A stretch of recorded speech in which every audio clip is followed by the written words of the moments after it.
اعوذ باللہ من الشیطان الرجیم بسم اللہ الرحمن الرحیم۔ عزیزان من، آج دسمبر 1972 کی 3 تاریخ ہے اور درس قرآن کریم کا آغاز سورہ الانفال کی 5ویں آیت سے ہو رہا ہے، 8/5۔ سابقہ اتوار کا درس نہیں ہوا تھا کیونکہ اس اتوار کو کنونشن تھی اور کنونشن کا خطاب ہوا تھا۔ گزشتہ سے پیوستہ اتوار کو سورہ الانفال کی تیسری اور چوتھی آیت ہمارے سامنے آئی تھی۔ تجدید یادداشت کے لیے دوہرا دوں کہ اس میں کہا یہ گیا تھا کہ مومن بلکہ مومن حقہ کون ہوتے ہیں، انہیں آیات پر اگر اکتفا کیا جائے تو پھر مومن حقہ ہونے کے لیے کچھ زیادہ کرنا ہی نہیں پڑتا۔ پہلی چیز تو اس میں یہ کہی گئی تھی کہ انما المؤمنون الذین اذا ذکر اللہ وجلت قلوبهم واذا تلیت علیہم آیاتہ زادتہم ایمانا وعلی ربہم یتوکلون، کہ جب ان کے سامنے قوانین خداوندی کو اجمالاً پیش کیا جاتا ہے تو ان کے قلوب ریسپٹیو موڈ میں ہو جاتے ہیں، وہ ان میں ایک نرمی پیدا ہوتی ہے، ایک گداز پیدا ہوتا ہے، وہ جو بھی اس کے بعد احکام ملنے والے ہیں ان کو ریسیو کرنے کے لیے آمادگی ان کے اندر ایک پیدا ہو جاتی ہے، ایک نفسیاتی تغیر پیدا ہوتا ہے ان کے اندر، اور جب وہ قوانین ان کے سامنے آتے ہیں تو اس سے ان کا ایمان اور زیادہ بڑھ جاتا ہے، اور وہ سمجھتے ہیں کہ جس مقصد کے لیے ہم نے اس مشن کو اپنا جزو زندگی بنایا تھا اس کے حصول کے لیے یہ احکام نہایت ضروری ہیں۔ اور اس کے بعد تھا الذین یقیمون الصلاۃ ومما رزقناہم ینفقون۔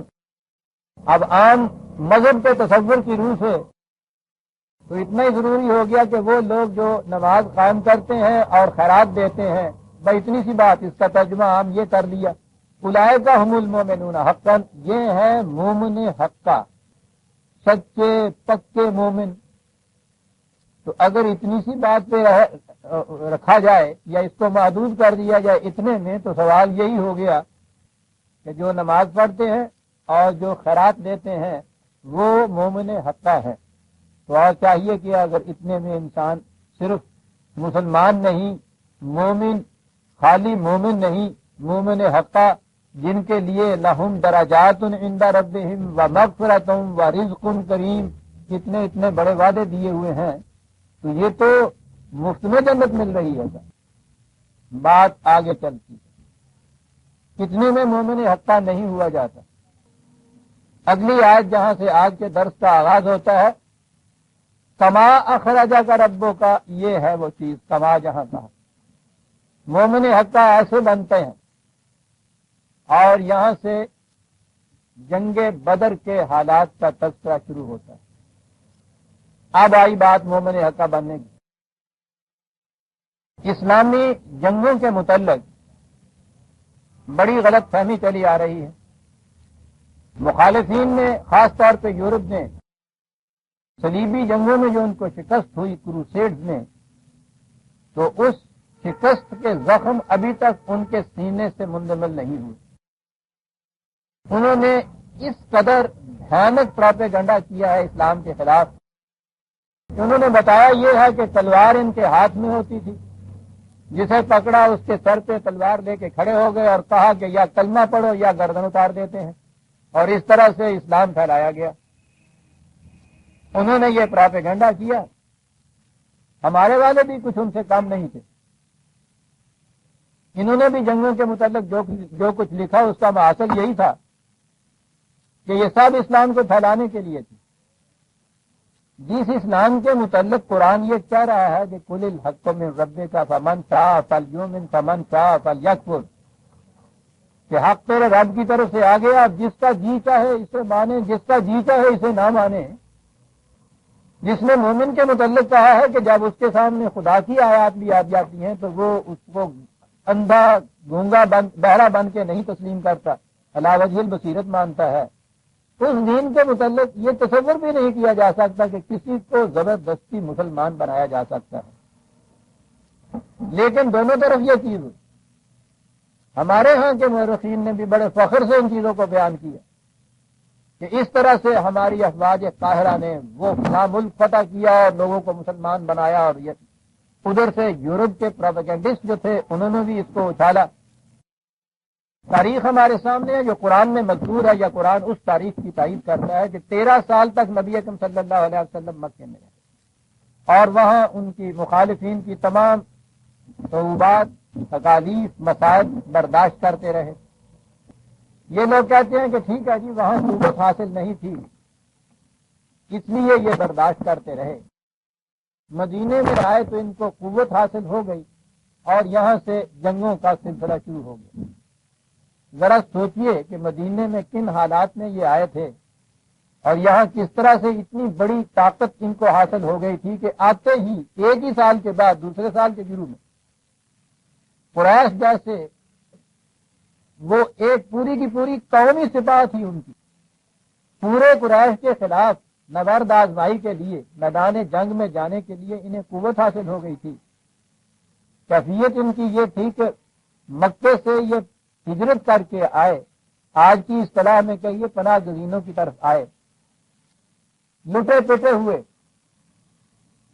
ویسے ہی ان کے پاس کچھ نہیں تھا، اور جب یہ ہجرت کر کے آئے ہیں تو وہ تو کچھ ساتھ لانے کا سوال نہیں تھا، وہاں سے تو یہ راتوں رات کسی طرح سے جان بچا کے چھپا کے وہاں سے یہ بھاگ کر آتے تھے، اور پھر جتنے وہ آئے اور جتنے مدینے میں پہلے مسلمان تھے ان سب کو ملا کے 300 کے قریب ان کی تعداد بنتی ہے۔ ان کے پاس ہر ایک کے پاس تلوار تک بھی نہیں تھی۔ اہل مدینہ انصار جو تھے وہ تو مارشل ریس ہی نہیں تھی، جنگجو قوم نہیں تھی۔ یہ جو آئے تھے ان کے پاس بھی زیادہ سے زیادہ کوئی ایک ایک تلوار کسی کے پاس ہوگی۔ بدر کے میدان میں آئے ہیں تو ان کے پاس 3 گھوڑے تھے سارے، اور وہاں مقابلہ ایک لشکر جرار تھا جو ہر قسم کے اسلحہ سے، سامان حرب سے لیس ہو کر مقابلے کے لیے آئے تھے۔ ایک کامن سینس کی بات ہے کہ جو لوگ اس طرح سے وہاں سے بھاگ کر آئے ہوں، اور پھر ایسی صورت تھی کہ اگر مرد آ گئے ہیں تو ان کے اہل و عیال ابھی مکے میں تھے، انہی قریش کے قبضے میں تھے، اس طرح سے یہاں آئے ہوں، سر چھپانے کو بمشکل جگہ ملی ہو۔ جن کے ہاں آئے ہیں وہ بھی کوئی ایک مملکت کے مالک نہیں تھے، سلطنت نہیں تھی، قوت نہیں تھی ان کے پاس، ان کے ہاں آ کے یہ سر چھپا کے بیٹھے ہیں، اتنی سی تعداد ہے، مختصر ساز و سامان کوئی نہیں ہے۔ ان حالات میں کیا آپ سمجھ سکتے ہیں کہ انہوں نے پھر للکار کے قریش سے کہہ دیا ہوگا کہ ہاں صاحب اب آئیے ہمارے سامنے اور ہم تمہیں بناتے ہیں بزور شمشیر مسلمان؟ یعنی کوئی شخص بقائمی ہوش اس کا تصور بھی کر سکتا ہے کہ ان حالات میں انہوں نے یہ کیا ہوگا؟ اگر آپ کہتے ہیں کہ صاحب ٹھیک ہے انہوں نے مقابلے میں جنگیں لڑی اور ان کے مقابلے میں للکارا، تو 2-4-10 برس کے بعد ایسا کچھ ہونا چاہیے تھا، جب ان کے پاس پورا سامان ہو جاتا، تقویت پہنچ جاتی، افراد اتنے زیادہ ہو جاتے، لشکر بن جاتا، پھر تو کوئی بات نہیں سمجھ میں آ سکتی تھی۔ ان حالات میں آ کے بیٹھے ہیں، ساز و سامان کچھ نہیں، پناہ گزینوں کی کیفیت ہے، چھتیں تک سر کے اوپر سایہ کرنے کے لیے ان کے پاس مکان تک بیچاروں کے پاس نہیں، جو ایک پہلی مرکز اپنا سجدہ گاہ بنایا ہے اس پہ یوں ہی کھجور کے پتے ڈالے ہوئے تھے۔ ان حالات میں کہنا کہ پورے قوم قریش سے انہوں نے الٹیمیٹ دے کے جنگ مول لے لی تھی کہ آؤ صاحب اب ہم تمہیں مسلمان کرتے ہیں، پاگلوں کی بات ہے۔ ہوا یہ تھا کہ یہ وہاں سے ہجرت کر کے مدینے تو آ گئے۔ یہ بھی سمجھ رکھیے کہ جو تعلیم یہ دیتے تھے، جو پیغام یہ دے رہے تھے، وہ قریش جو اس کی مخالفت کرتے تھے تو اس لیے نہیں کہ یہ ان کی بت پرستی کو کچھ برا کہتے تھے، یہ ٹھیک ہے کہ یہ بت پرستی سے منع کرتے تھے اپنے ہاں، لیکن قریش کچھ ایسی گہری مذہبی قوم نہیں تھی، یاد رکھیے۔ ان کی مذہبیت بڑی سطحی تھی، مذہبیت تو ان یہودیوں کے اندر تھی، ایرانیوں کے اندر تھی، عیسائیوں کے اندر تھی۔ قریش تو واجبی طور پہ مذہب پرست قوم تھی، انہیں اسے مذہب پرست کہنا نہیں چاہیے۔ ان کے ہاں یہ جو بت پرستی تھی وہ ان کے قومی مفاد اس سے وابستہ تھا، قومی تفاخر میں وابستہ تھا۔ انہوں نے تمام قبائل کے بڑے بڑے بت کعبے میں جمع کر رکھے تھے، کعبے کے متولی خود تھے، تو انہیں ان بتوں کی وجہ سے ایک مرکزی حیثیت حاصل ہو گئی۔ تمام اقوام میں، عرب کی تمام عربی اقوام کے اندر مرکزی حیثیت تھی قریش کی بحیثیت کعبے کے مجاور اور متولی ہونے کی، اور کعبہ مرکز انہوں نے بنا لیا تھا، تمام قبائل کے جتنے بت تھے بڑے بڑے ان کو اس مرکز میں جمع کر دیا تھا، ورنہ ان کی کچھ ان بتوں کے ساتھ والہانہ شیفتگی نہیں تھی، گہری معبودیت کا تعلق نہیں تھا، یہ تھا تعلق ان کا۔ لہذا محض اس لیے کہ یہ لوگ بتوں کو برا کہتے تھے یا بت پرستی سے منع کرتے تھے، یہ وجہ نہیں تھی قریش کی اتنی سخت مخالفت کی ان مسلمانوں کی یا حضور کے پیغام کی مخالفت کی، یہ وجہ نہیں تھی۔ وجہ یہ تھی کہ وہ جو ان کے پاس جو کچھ قومی متاع تھا قریش کا، اسلام کا پیغام اسے ختم کر رہا تھا، انہیں نسلی تفاخر حاصل تھا، وہ ساری دنیا کے انسانوں کے مقابلے میں اپنے آپ کو اونچا سمجھتے تھے، اور پھر اہل حجاز کے عرب دوسرے عربوں سے اپنے آپ کو اونچا سمجھتے تھے، اہل حجاز میں سے قریش اپنے آپ کو باقی قبائل کے مقابلے میں اونچا سمجھتے تھے۔ یہ نسبی افتخار تھا ان کا، جس کی وجہ سے وہ کسی دوسرے کو خاطر میں نہیں لاتے تھے۔ پہلی بات جو اسلام کا پیغام تھا وہ یہ کہ ہر انسانی بچہ پیدائش کے اعتبار سے یکساں واجب التکریم ہے، اس لیے نسلی اور نسبی افتخار بالکل عہد جاہلیت کے تصورات ہیں، انسانیت سے اس کو کوئی دخل نہیں۔ اسلام کے فروغ سے قریش کی یہ چیز جاتی تھی، وہ کسی قیمت پر بھی اس کو نہیں چھوڑنا چاہتے تھے۔ پھر قریش کی حیثیت یہ تھی کہ ان کا سارا کاروبار غلام کرتے تھے، یہ مکہ بھرا ہوا تھا غلاموں سے اور لونڈیوں سے، یہ سارے کے سارے وڈیرے تھے، لینڈ لارڈ تو نہیں، زمین نہیں تھی ان کے پاس، بہت بڑے مجاور تھے، مہنت تھے، تاجر تھے، کاروبار سارا غلام کرتے تھے۔ اسلام آگے پیغام دیتا ہے کہ کسی کو حق حاصل نہیں کسی دوسرے انسان کو غلام بنائے، یہ چیز کی قریش کی مخالفت تھی۔ وہ کہتے تھے کہ ہمارا تو سارا معاشرتی نظام، معاشی نظام اس کا پٹرا ہو جائے گا اگر یہ شخص، اس کا پیغام اگر غالب آ گیا، یہ چیز چلی جائے گی۔ پھر جیسا کہ میں نے کہا وہ کعبے کے مہنت تھے، اسلام نے آگے کہا کہ خدا اور بندے کے درمیان کوئی تیسری طاقت حائل نہیں ہو سکتی، برہمنیت، مذہبی پیشوائیت، پریسٹہڈ، یہ ساری انسان کے خود ساختہ فریب ہیں، اسلام اس کو مٹانے کے لیے آیا تھا۔ اسلام ایک معاشی نظام دینے کے لیے آیا تھا جس میں قریش کے تاجر دوسروں کو ایکسپلائٹ کر کے استحصال کے ذریعے سے اتنی دولت جمع کر ہی نہیں سکتے تھے، وہ دولت کو جمع کرنا جہنم والوں کا کام بتاتا تھا۔ یہ تھی وہ وجوہات جن کی بنا پہ قریش مخالفت کر رہے تھے۔ جن معنوں میں ہم مذہبی سوال لیتے ہیں یہ مذہبی سوال ہی نہیں، یہ دو دین تھے جو آپس میں ٹکرا رہے تھے، دو نظام حیات تھے جو ٹکرا رہے تھے۔ اس وجہ سے قریش کی اتنی بڑی مخالفت۔ اب یہاں سے بات سمجھ میں آ جاتی کہ یہ لوگ مکے سے ہجرت کر کے مدینے چلے گئے۔ بات اگر یہی تھی کہ وہ ان کے بتوں کو برا کہتے تھے تو برا کہنے والے چلے گئے، ان کو کہنا چاہیے تھا معاذ اللہ خاص کم جہاں پاک، اچھا ہوا گئے۔ یہ جو باقی رہ گئے تھے ان سے بھی کہنا چاہیے تھا کہ بابا تم بھی جاؤ وہاں۔ لیکن بات تو وہ تھی جو میں نے ابھی کہی، قریش کو یہ خطرہ تھا کہ عرب کے اندر کسی مقام پہ بھی ان کی مرکزیت ہو گئی اور ان کے اگر قوت اور غلبہ حاصل ہو گیا تو یہ ہمارے اس نظام کو الٹ کے رکھ دیں گے۔ اور اس وجہ سے بھی کہ انہوں نے یہ کہہ رکھا تھا کہ ہمارے دین کا مرکز مکے کو بننا ہے، کعبہ ہے ہمارا مرکز، اسی کو ہم نے اپنے اس نظام کا مرکز بنانا ہے۔ تو قریش کو یہ خطرہ ہر وقت سے بتلا رہا تھا کہ یہ جو پیغام لانے والی جماعت ہے، اس پیغام کو لے کر جو جماعت اٹھی ہے، عرب میں کسی جگہ بھی ان کا اگر غلبہ ہو گیا تو یہ اپنا نظام قائم کریں گے جس نظام کے تحت ہمارا یہ نظام باقی نہیں رہے گا۔ یہ وجہ تھی جو قریش اسے دیکھ نہیں سکتے تھے کہ اس جماعت کا کہیں بھی غلبہ اور تسلط ہو جائے۔ اپنے ہاں یہ لوگ مکے میں تھے تو انہیں پتا تھا کہ ہر وقت ہمارے استبداد کے نیچے ہیں، ہم ان کو ابھرنے نہیں دیں گے، اور ابھرنے دیتے نہیں تھے۔ وہ بیشتر تو ان کے اندر جو پہلے لبیک کہنے والے تھے یہی غریبوں کی جماعت تھی، ان میں سے بیشتر ان کے غلام تھے، ان کے معصوم تھے، اس لیے ان کے متعلق یہ سوال ہی پیدا نہیں ہو سکتا تھا کہ یہ سر بھی ابھار سکیں گے۔ جو ان میں سے ان کے ساتھ ملتا تھا ان پہ جس کس قسم کی سختیاں کرتے تھے، تاریخ اس کی شاہد ہے۔ پھر جو ان کے اپنے بھائی بند تھے وہ بھی اگر ان کے ساتھ ملتے تھے تو ان کی برادری اتنی بڑی سخت تھی کہ وہ تو ان کا دانا پانی بند کر دیتے تھے۔ یہ قریش کے بلند ترین قبائل سے یہ تعلق رکھتے تھے، حضرت عثمان کیا اور حضرت عمر کیا اور عبد الرحمان عوف کیا، یہ حضرات جو تھے یہ بھی جب اسلام لائے ہیں تو خود ان کے گھر والوں نے ان کے ساتھ اس کی سختیاں کی تھی۔ تو مکے میں رہتے ہوئے تو وہ جانتے تھے کہ ان کو ہم کبھی پنپنے نہیں دیں گے، فروغ نہیں حاصل ان کو ہو سکتا، دباتے چلے جاؤ۔ ان کی جو ہجرت تھی وہ بھی فرار نہیں تھا، اسکیپزم نہیں تھا۔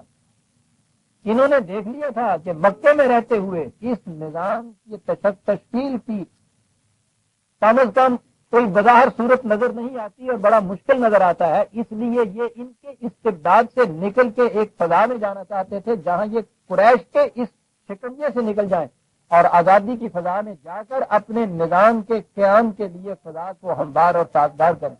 یہ تھی ہجرت۔ قریش کو اس کا علم تھا کہ وہاں اگر یہ چلے گئے تو وہاں کوئی مارشل ریس نہیں، مدینے میں وہاں یہودی زیادہ تھے، وہ ان کا کاروبار معاشی تھا، معاشی کاروبار والی قوم میدان جنگ میں تو آئی نہیں کرتی۔ انہیں معلوم تھا کہ یہ وہاں یہودی ان کے مقابلے میں نہیں اٹھ سکیں گے۔ انصار جو تھے وہ مارشل ریس تھے ہی نہیں، اور انہی نے تو ان کو دعوت دی تھی، وہ ان کے ساتھ ہو گئے۔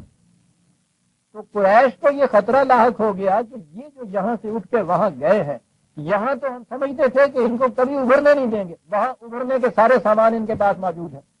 یہ وجہ تھی کہ قریش وہاں بھی ان کو چین سے بیٹھا دیکھ نہیں سکتے، اور یہ وجہ تھی کہ جب یہ وہاں گئی ہیں تو انہوں نے ایک سال کے اندر پہلے دیکھا کہ کتنے لوگ جاتے ہیں، کیا یہ روش عام ہو رہی ہے، اور جب انہوں نے دیکھا کہ یہ عام ہو رہی ہے، چلے جا رہے ہیں دھڑا دھڑ لوگ، انہوں نے کہا کہ اس خطرے کا سد بات شروع میں ہی کرنا چاہیے ورنہ یہ نظام کھا جائے گا۔ اور یہ وجہ تھی کہ قریش عمر کے چلے آ رہے تھے مدینے کی طرف۔ یہ انہوں نے مہاجرین نے یا رسول اللہ صلی اللہ علیہ وسلم نے یا آپ کی جماعت نے یہ جنگ کی ابتدا نہیں کی تھی۔ قریش ایک عظیم لشکر میں تھے، ان میں چلے آ رہے تھے ان کے خلاف۔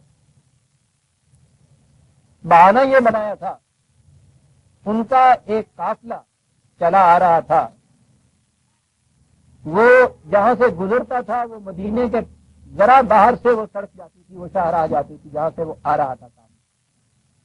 ابو سفیان اس کا قافلہ سالار تھا، تجارت کا قافلہ تھا، مال تجارت تھا، اس پہ لدا ہوا۔ انہوں نے یوں ہی یہ کہہ دیا کہ صاحب یہ مدینے کے مسلمان جو ہیں وہ اس قافلے کو لوٹنا چاہتے ہیں۔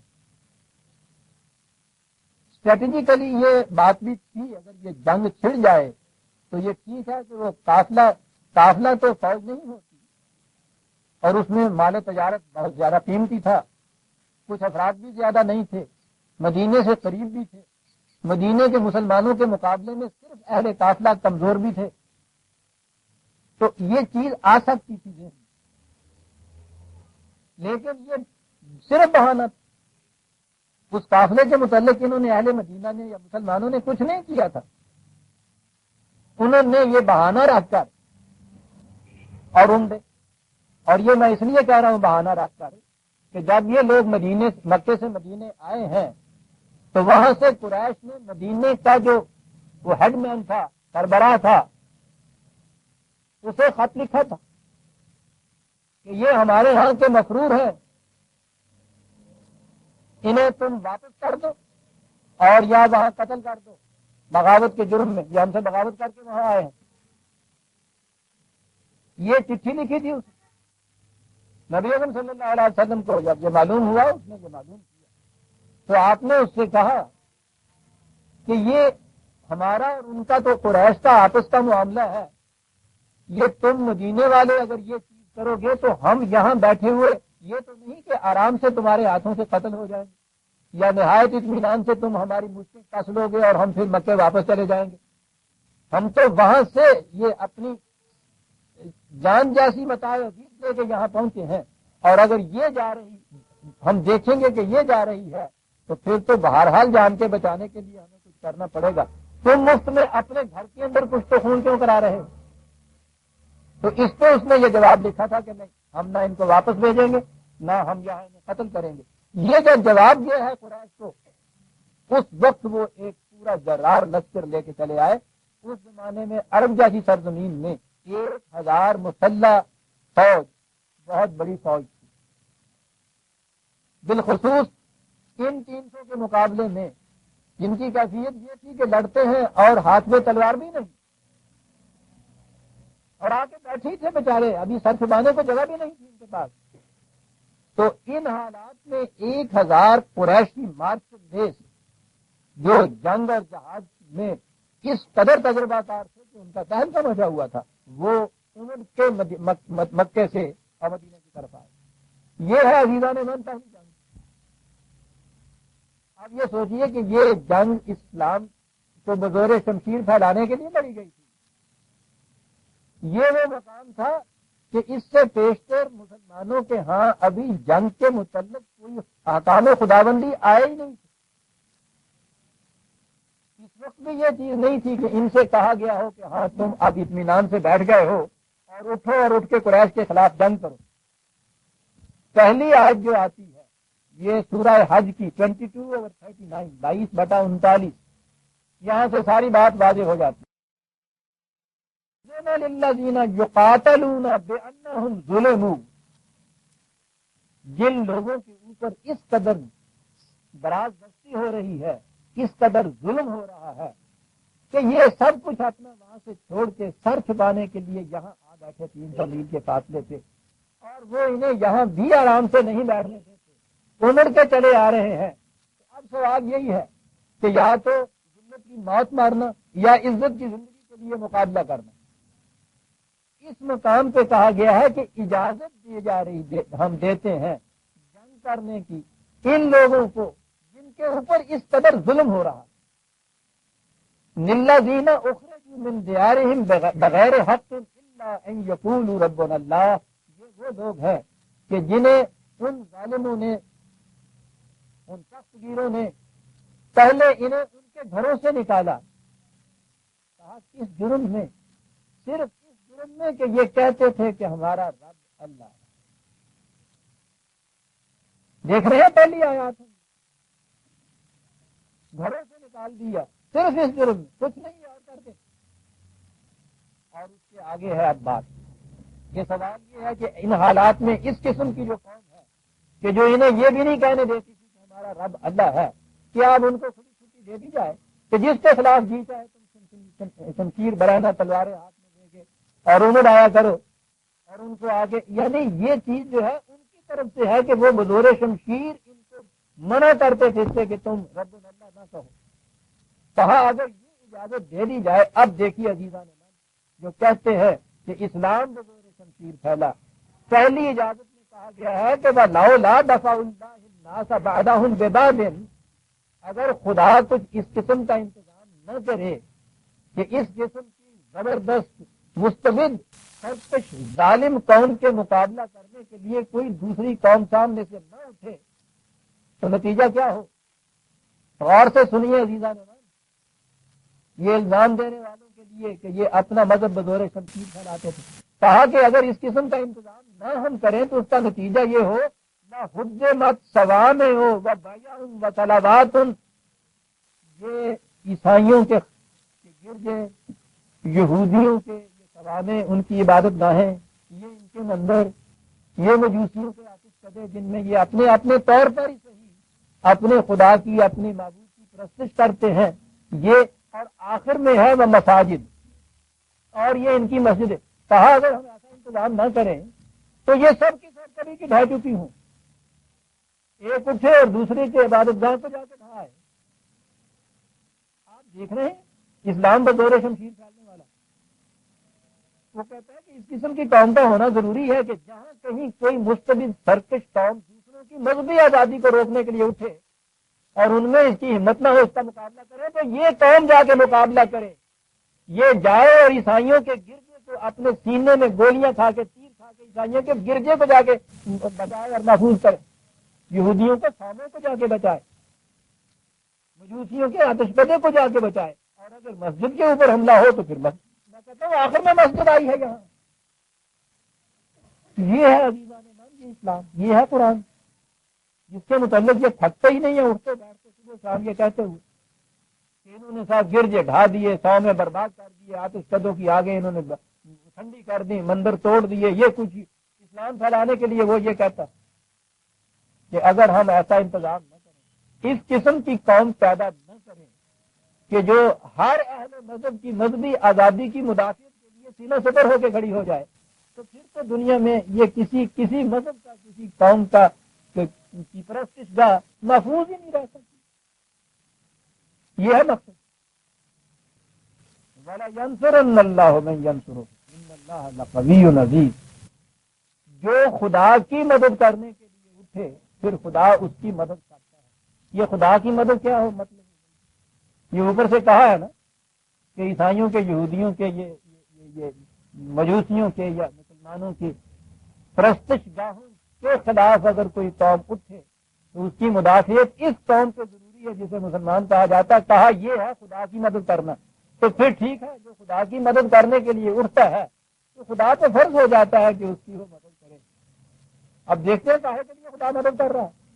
ہندوؤں کا مندر بچانے کے لیے مسلمان قوم سے کہہ رہا ہے کہ اٹھو، ایک سرکش قوم مستبد آئی ہے، وہ ڈھانے کے لیے آئی ہے، اٹھ کے اسے بچاؤ، ہم تمہاری مدد کریں گے کیونکہ تم نے ہماری مدد کی ہے۔ بت قدے کا بچانا ہے، وہ خدا کی مدد ہو رہی ہے۔ اس سے بڑی مذہبی آزادی کا دائی کوئی اور مذہب دنیا میں ہو سکتا ہے؟ عزیزان من، دنیا کے جتنے مذہب ہیں، ان کی جتنی کتابیں ہیں، ان میں چیلنج دیتا ہوں کہ اس آیت کے برابر کی کوئی آیت نکال کے باتیں، کوئی حکم نکال کے بتائیں کہ ہم نے یہ اہل مذہب یہی قوم اس لیے پیدا کی ہے کہ یہ جو قومیں مخالف کے متبع ہیں، ان کی پرستش گاہیں ہیں، ان کو اگر مسمار کرنے کے لیے کوئی قوم اٹھے، یہ اس کا جا کے مقابلہ کریں اور اس کو بتائیں۔ بتائیے تو صحیح، ساری دنیا کے مذاہب میں کوئی پیش کر سکتا ہے اس کو؟ اور جو یہ پیش کرتا ہے اس کے متعلق یہ کہا جا سکتا ہے کہ اس نے بزور شمشیر وہ تمام یہ بت قدے اور مندر اور گرجے اور قومیں یہ ڈھا دی اور لوگوں کو پکڑ پکڑ کے یہ مسلمان کیا، اور وہ جب تک 1.25 من جنیو نہیں اکٹھے ہو جاتے تھے وہ روٹی کھانا نہیں کھایا کرتا تھا، اور رنگ باہر 1.25 من جنیو آپ کو پتا کتنے ہوتے ہیں؟ وہ ایک تاغا ہوتا ہے، وہ سود کچے سود کا، وہ 1-2 رتی کے برابر اس کا وزن ہوتا ہے، وہ 1.25 من ذرا گنو تو صحیح، اور روز جی، اور وہ قریباً 50 سال سے زیادہ زندہ رہا تھا، اور اس کے باوجود کیفیت یہ تھی کہ جب وہ ختم ہوا ہے تو یہ دلی اور آگرہ جو ان کی راجدھانیاں تھیں مسلمانوں کی، 1000 سال تک ان کی سلطنت یہاں رہی، یہ ان کے دارالخلافے تھے۔ یہ مسلمانوں کی سلطنت کے مٹنے کے بعد جب پہلا سنسس ہوا ہے، دلی اور اس کے مسافات میں 27% مسلمان کی آبادی تھی۔ یہ تھا 1000 سال کے اس اسلام کا جسے کہا کہ بزور شمشیر بنایا، اور 1.25 من جنوب اکٹھے کر کے تو پھر یہ روٹی کھایا کرتا تھا، 27% تھی دلی کے مسافات۔ بہرحال میں کہہ یہ رہا تھا کہ یہ ہے پہلی، اور آگے اس کے بعد ہے کہ الذین ان مکناہم فی الارض، یہ وہ قوم ہے کہ اگر انہیں اس طرح سے تمکن حاصل ہو گیا، اگر یہ اسٹیبلش ہو گئی قوم، تو آگے تو یہ ہونا چاہیے تھا نا کہ یہ پھر نہ کسی عیسائی کو چھوڑیں گے، نہ یہودی کو، نہ ہندو کو، نہ مجوسی کو چھوڑیں گے ہی نہیں۔ یہ وہ لوگ ہیں کہ جب انہیں یہ ساتھ حاصل ہو گئی تو یہ صلاح کا نظام قائم کریں گے اور انسانیت کی نشو و نما کا سامان مہیا پہنچائیں گے، وَأَمَرُوا بِالْمَعْرُوفِ وَنَهَوْا عَنِ الْمُنکَرِ، اور پھر یہ ہر اس بات کا حکم دیں گے جسے خدا کی مستقل اقدار صحیح تسلیم کرتی ہیں، جنہیں وہ کہتی ہیں کہ یہ انسانیت کے فروغ کے خلاف ہے، انہیں یہ روکیں گے۔ وَلِلَّهِ عَاقِبَةُ الْأُمُورِ، ان کے معاملات خود نہیں یہ طے کیا کریں گے، وہ خدا کے احکام کے تابع چلا کریں گے۔ جب اگر ان کو یہ تمکن حاصل ہو گیا تو ان کی کیفیت یہ ہوگی۔ پہلی آیت ہے جس میں اجازت اذن للذین، اجازت دی جاتی ہے ان لوگوں کو اب جنگ کی جن کے خلاف اس قدر ظلم ہوا ہے کہ اب یہاں 300 میل کے فاصلے پہ آ کے بیٹھے ہیں، وہ یہاں بھی بیٹھنے نہیں دیں۔ یہ حالات تھے عزیزان من جب سن 2 ہجری کے رمضان کے مہینے میں پہلی دفعہ روزے فرض ہوئے تھے، اور یہ ہے روزے، ابھی 16 روزے انہوں نے رکھے تھے، 17ویں روزے کو تو بدر کے میدان میں یہ تھے، اور یہ ٹیسٹ آ گیا روزوں۔ سوچئے سن 2 ہجری کے پہلے ہی رمضان کے اندر ان کی کیفیت یہ ہوگی کہ وہ امڑ کے آگے اور انہیں کہا اجازت دی جاتی ہے جن لوگوں کو انہوں نے اس قدر ظلم و ستم سے اپنے گھروں سے نکال دیا اور وہ یہاں بیچارے آ کے سر چھپا کے بیٹھے، اب انہیں جینے نہیں یہاں دیتے، اب ہم انہیں اجازت دیتے ہیں کہ ہاں بھائی تم بھی اب جنگ کے لیے نکلو۔ یہ ہے جی پہلی آیت۔ اور ان حالات میں جنگ کے لیے نکلنا جو ہے آپ سوچیے کہ یہ جنگ کے لیے جو نکل رہے تھے ان کی کیفیت بیچاروں کی کیا ہوگی۔ وہاں ایک چیز، ہر چیز مشورے سے ہوتی تھی، نبی اکرم صلی اللہ علیہ وسلم کو حکم تھا کہ شاور ہوں پھر امر، تو اس آیت میں یہ ہے کہ جیسے مشاورت ہو رہی ہے اسٹریٹجیکلی۔ ان میں کچھ لوگ ایسے تھے جو یہ کہتے تھے کہ قریش ابھی وہاں سے چلے ہیں، ان کو وقت لگ جائے گا، یہ ان کا قافلہ ہم سے قریب آ رہا ہے، ہم پہل نہیں کر رہے، الٹیمیٹم انہوں نے دیا ہے، چڑھائی کر کے وہ آ رہے ہیں، اس لیے اب جنگ کی اسٹریٹجی یہ ہے کہ وہ جو ان کا قافلہ یہاں ہمارے قریب ہے ہم اس قافلے کو روکنے جاتے ہیں اور انہیں بطور یرغمال کے اپنے پاس رکھیں اور انہیں کہیں کہ واپس چلے جاؤ، تب ہم چھوڑتے ہیں قافلے کو۔ دوسرے تھے وہ یہ کہتے تھے کہ نہیں، ہمیں میدان جنگ میں اب نکل آنا چاہیے۔ اس طرح سے روز روز کرنے سے تو کیفیت یہ ہوگی کہ اب چھری سے یاد نے لی، اب قفس کا در کھلا، ایک دفعہ بات طے ہو جائے گی، یعنی یہ مختلف آ رہا تھا۔ اب میں آتا ہوں کما کی اوپر، کہا کہ اولئک هم المؤمنون حقا، یہ ہے بات جو مجھے کہنی، یہ لوگ ہیں مومن حقا، ایسے بنتے ہیں مومن حقا۔ یہاں ہے کما اخر، جس طرح سے اب دیکھیے اب بات پتہ چلی کہ وہ صرف نماز پڑھنے اور خیرات دینے سے ہی مومن حقا نہیں بنتا، بنتا ہے اس سے جو آگے بات کہی گئی ہے کما سے، جس طرح، اور یہاں سے جنگ بدر کی بات کہی گئی، اے رسول خدا نے تمہیں ان گھروں سے حق کے ساتھ باہر نکالا۔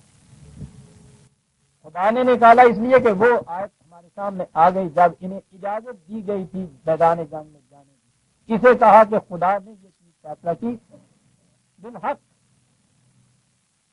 یعنی یہ کسی اور مفاد کے لیے نہیں تھا، کوئی اور مطلب کوشش نہیں تھی اس کے اندر، کسی کو زبردستی مسلمان بنانا نہیں تھا، سوال ہی حق کی خاطر، حق کی خاطر تمہیں خدا نے گھر سے نکالا۔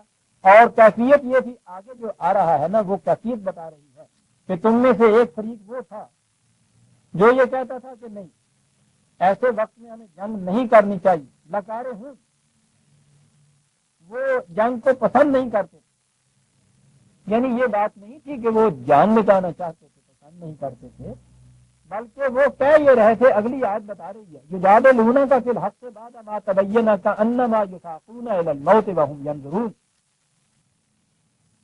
بات اصل میں یہ تھی کہ نظر بظاہر وہ دیکھ رہے تھے کہ ان حالات میں جنگ کے لیے نکلنا قریش کے مقابلے میں اپنے آپ کو موت کے منہ میں خود بخود جا کے داخل کرنا ہے۔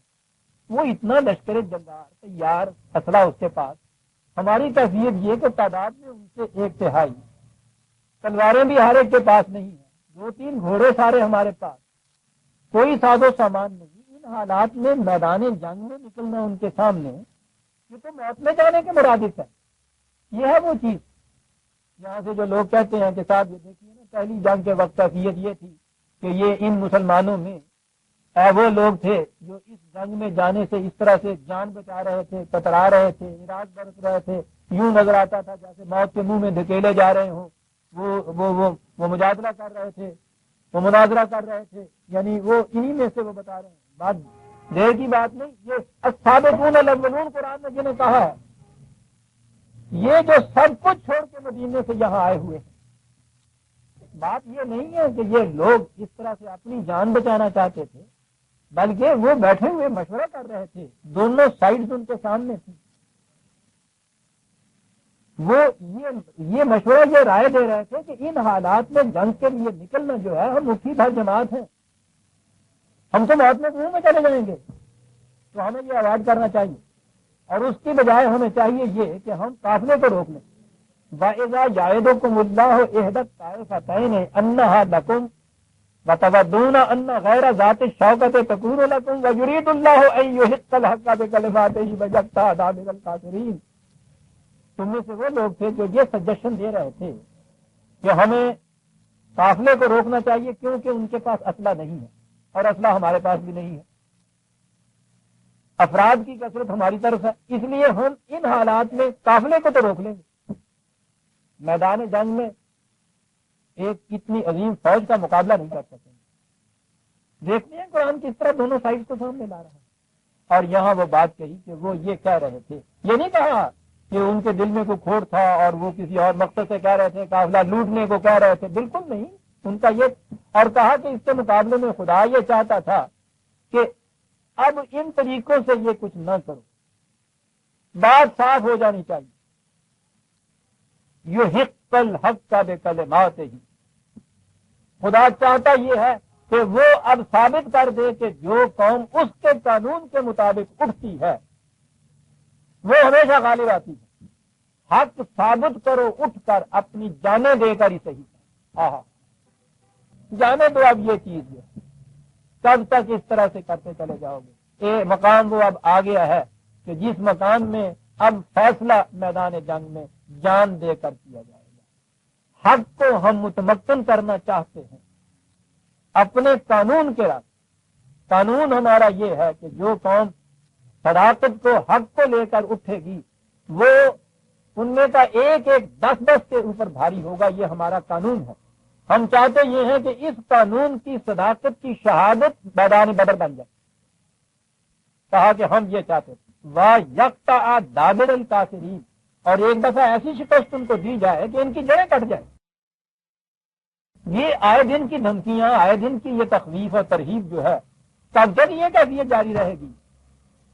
کہا ہم یہ چاہتے، وَيُحِقَّ الْحَقَّ وَيُبْطِلَ الْبَاطِلَ وَلَوْ كَرِهَ الْمُجْرِمُونَ، خواہ ان لوگوں کو کتنا ہی ناگوار کیوں نہ گزرے، ہم چاہتے یہ ہیں کہ حق ثابت ہو جائے، باطل کے متعلق یہ دنیا کو معلوم ہو جائے کہ باطل ہوتا ہے، یہ حق کا مقابلہ کر نہیں سکتا۔ کہا یہ خدا کا فیصلہ ہے، اس لیے ان سے کہا گیا کہ نہیں، وہ اسٹریٹجی غلط کہ سر دست تو یہ کر لیجئے کہ ان کے قافلے کو روک لیجئے اور پھر ان کے ساتھ اس شرط کے اوپر مفاہمت کر دیجئے۔ کہا یہ مفاہمتیں کب تک چلیں گی؟ قوموں کی تاریخ میں وہ وقت آ جاتا ہے عزیزان مان، جہاں ڈو اور ڈائی ہو جاتا ہے کہ اب یا تو جانے دے کر اس کی حفاظت کر لو اور یا پھر مر کے بعد شرف سے حیات جاویدہ حاصل کر لو۔ وہ وقت آ گیا ہے۔ کیا بات ہے، کب وقت آ رہا ہے جب دنیا بھر کے سارے، خواہ وہ اس کو عسکری ملٹری پوائنٹ آف ویو سے دیکھیں، خواہ وہ تمدنی پوائنٹ آف ویو سے بھی دیکھیں، یہ مدینے کے مسلمان ان کے مقابلے میں بہرحال بڑے کمزور تھے، جنگ افورڈ نہیں کر سکتے تھے ایسے وقت میں۔ لیکن قرآن یہ کہتا ہے کہ اب تب تک یہی کیفیت رہے گی، آؤ ایک دفعہ فیصلہ کن مرحلہ طے کرو، نکل آؤ میدان جنگ کے اندر۔ غور فرمایا آپ نے کہ یہ جنگ کی اجازت کس مقام پہ دی جا رہی ہے؟ یہ بزور شمشیر مسلمان کرنے کے لیے دی جا رہی ہے۔ بزور شمشیر تو اس پیغمبر انقلاب نے اس دن بھی مسلمان نے کیا تھا جب ساری مملکت اس کے قبضے میں تھی، مکہ فتح کر لیا تھا، مکے میں فاتح کی حیثیت سے حضور داخل ہو گئے تھے، پوری مملکت 10 لاکھ مربع میل کی اپنے قبضے میں تھی، اور یہ اہل مکہ جنہوں نے اس طرح سے کم از کم 20 سال مسلسل ان کو اتنا تنگ کیا تھا، اتنی بڑی جنگیں ان کے خلاف لڑی گئی تھی، شکست بھی کھائی تھی، یہ سارے کے سارے پا بجولا حضور کے سامنے کھڑے تھے۔ مسلمان کرنا ہوتا تو وہاں یہ شرط ہوتی کہ یا اسلام لے آؤ یا قتل کیے جاؤ گے، یعنی یہ موقع جو ہے اس سے زیادہ بہتر موقع تو اور کوئی نہیں ہو سکتا نا اس کے لیے۔ یہ سارے اکابرین قریش جو تھے پا بجولا حضور کے سامنے کھڑے تھے۔ آپ نے پوچھا ان سے کہ تم ہی بتاؤ کہ تمہارے ساتھ کیا سلوک کیا جائے۔ یہ قوم بھی بڑی غیور اور باہمیت قوم تھی، انہوں نے رحم کی درخواست نہیں کی، انہوں نے کہا کہ جیسے ایک دشمن دوسرے دشمن کے ساتھ کیا کرتا ہے۔ آپ نے کہا کہ دشمن اور دشمن میں فرق ہوتا ہے، تمہارے دشمن ذاتی دشمنیاں ان کو ہوا کرتی، میری دشمنی اور عداوت جو تھی وہ صرف حق کی خاطر تھی۔ آج حق کا غلبہ ہو گیا ہے، تمہارے قتل کر دینے سے حق کو زیادہ فروغ حاصل نہیں ہو سکتا، تمہارے زندہ رہنے سے اس کو کمزوری نہیں آ سکتی، تم نے اعتراف اس کا کر لیا ہے کہ جیسا دشمن دشمن سے کرتا ہے، نہیں دیکھو کہ اس قسم کا دشمن کیا کرتا ہے، لا تثریب علیکم اليوم، تمہارے سارے پچھلے گناہ جتنے جرائم تھے سب جا چھٹی تمہیں، اللہ اکبر۔ اس نے ان کی بیڑیاں کاٹی اور وہ پاؤں پہ گر گئے، کہنے لگے اب کہاں جانا ہے ہم نے جو تمہارے اس سلوک کے بعد کہتے واپس چلے گئے۔ یوں مسلمان کیا جاتا تھا عزیزان من، تلوار کے زور سے نہیں، انسانیت کی شرافت کے زور سے، لا تثریب علیکم اليوم۔ ایسے مقام کے اوپر یہ چیز کہنے والا کہو تاریخ انسانیت سے کوئی دوسرا پیش کر کے بتائے۔ اور یہ ہے وہ طریقہ، میں نے کہا ہے نا کہ انہوں نے یہ چیز کہی، وہ لوگ گھروں کو واپس نہیں گئے، یہ لوگ انہوں کہنے نہیں پہ تو سانو جان جو بیٹھے دیا ہوں کہ ہاں ہاں ہاں اب ہم نے کہاں جانا۔ یہ عزیزان من وہ طریقہ اسلام پھیلانے کا جسے کہا جاتا ہے۔ تو میں نے کہا کہ یہ پہلی جنگ جو تھی اس میں آپ دیکھیے قرآن کس انداز سے بات کرتا ہے، ان سے کہا کوئی بات نہیں ہے، جان ہے اس راستے میں آ جائے گی، ایک تاریخ کے اندر ایک چیز تو استقامت کی سامنے آ جائے گی کہ حق کی مدافعت کے اندر کس طرح سے یہ لوگ ہتھیلی پر جانے رکھ کے، جبکہ سارے معیاروں کے مطابق نظر آتا تھا کہ میدان جنگ میں جانا موت کو آواز دینا ہے، اور یہ کس طرح سے خوشی خوشی اس میدان کے اندر جیسے ایک عروس کو گلے ملنے کے لیے جا رہے ہوتے ہیں چلے گئے تھے، کہا ٹھیک ہے جاؤ، اور دیکھو خدا کا قانون پھر کیا کرتا ہے۔ اس مقام کے اوپر یہ نظر آتا ہے اذ تستغیثون ربکم، یہاں ایک تاریخ کی بات آتی ہے اور بڑی صحیح بات مجھے نظر آتی ہے۔ یہ اس قسم کی حدیثیں تو چمکتے ہوئے موتی ہوتے ہیں عزیزان من، صفے آراستہ ہو گئی۔ نہیں، اس سے پہلے میں یہ عرض کروں گا نبی اکرم صلی اللہ علیہ وسلم کے متعلق جو کہتے ہیں کہ وہ ہر فیصلہ جزوی فروئی ڈیٹیلز وہ بھی خدا کی وحی کے مطابق ہوتی تھیں، یہ بات نہیں۔ میدان جنگ تھا، وہاں نکل کے آپ گئے، آپ نے یہ فرمایا کہ ہمیں اس مقام پہ ڈیرا ڈال دینا چاہیے، ابھی قریش وہاں پہنچے نہیں تھے۔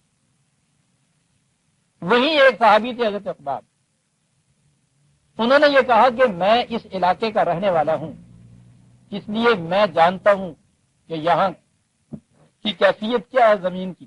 انہوں نے کہا کہ یہ جگہ نشیب میں ہے اور وہ پرلی جگہ پر اونچی ہے، یہ جگہ جو ہے اس کی مٹی کچی سی ہے، ریتلی سی ہے، اور وہاں کنکر ہیں، اگر کہیں بارش ہو گئی تو وہ پوزیشن اوپر والی خود ایڈوانٹیجس ہو جائے گی، یہاں پانی آ جائے کیچڑ ہو جائے گی، دلدل ہو جائے گی، ریت ہے اس میں ہم پھنس جائیں گے۔ ہمیں یہ نہیں، وہ مقام جو ہے وہاں جانا چاہیے اور وہاں انتظام کرنا چاہیے کہ اگر بارش ہو گئی تو پانی کو بھی وہاں روک لیں گے، ہم اوپر ہے نا وہ، ہمیں وہاں جانا چاہیے۔ آپ نے کہا کہ ٹھیک کہا آپ نے، یہ ہے شابر ہوں پھر امر،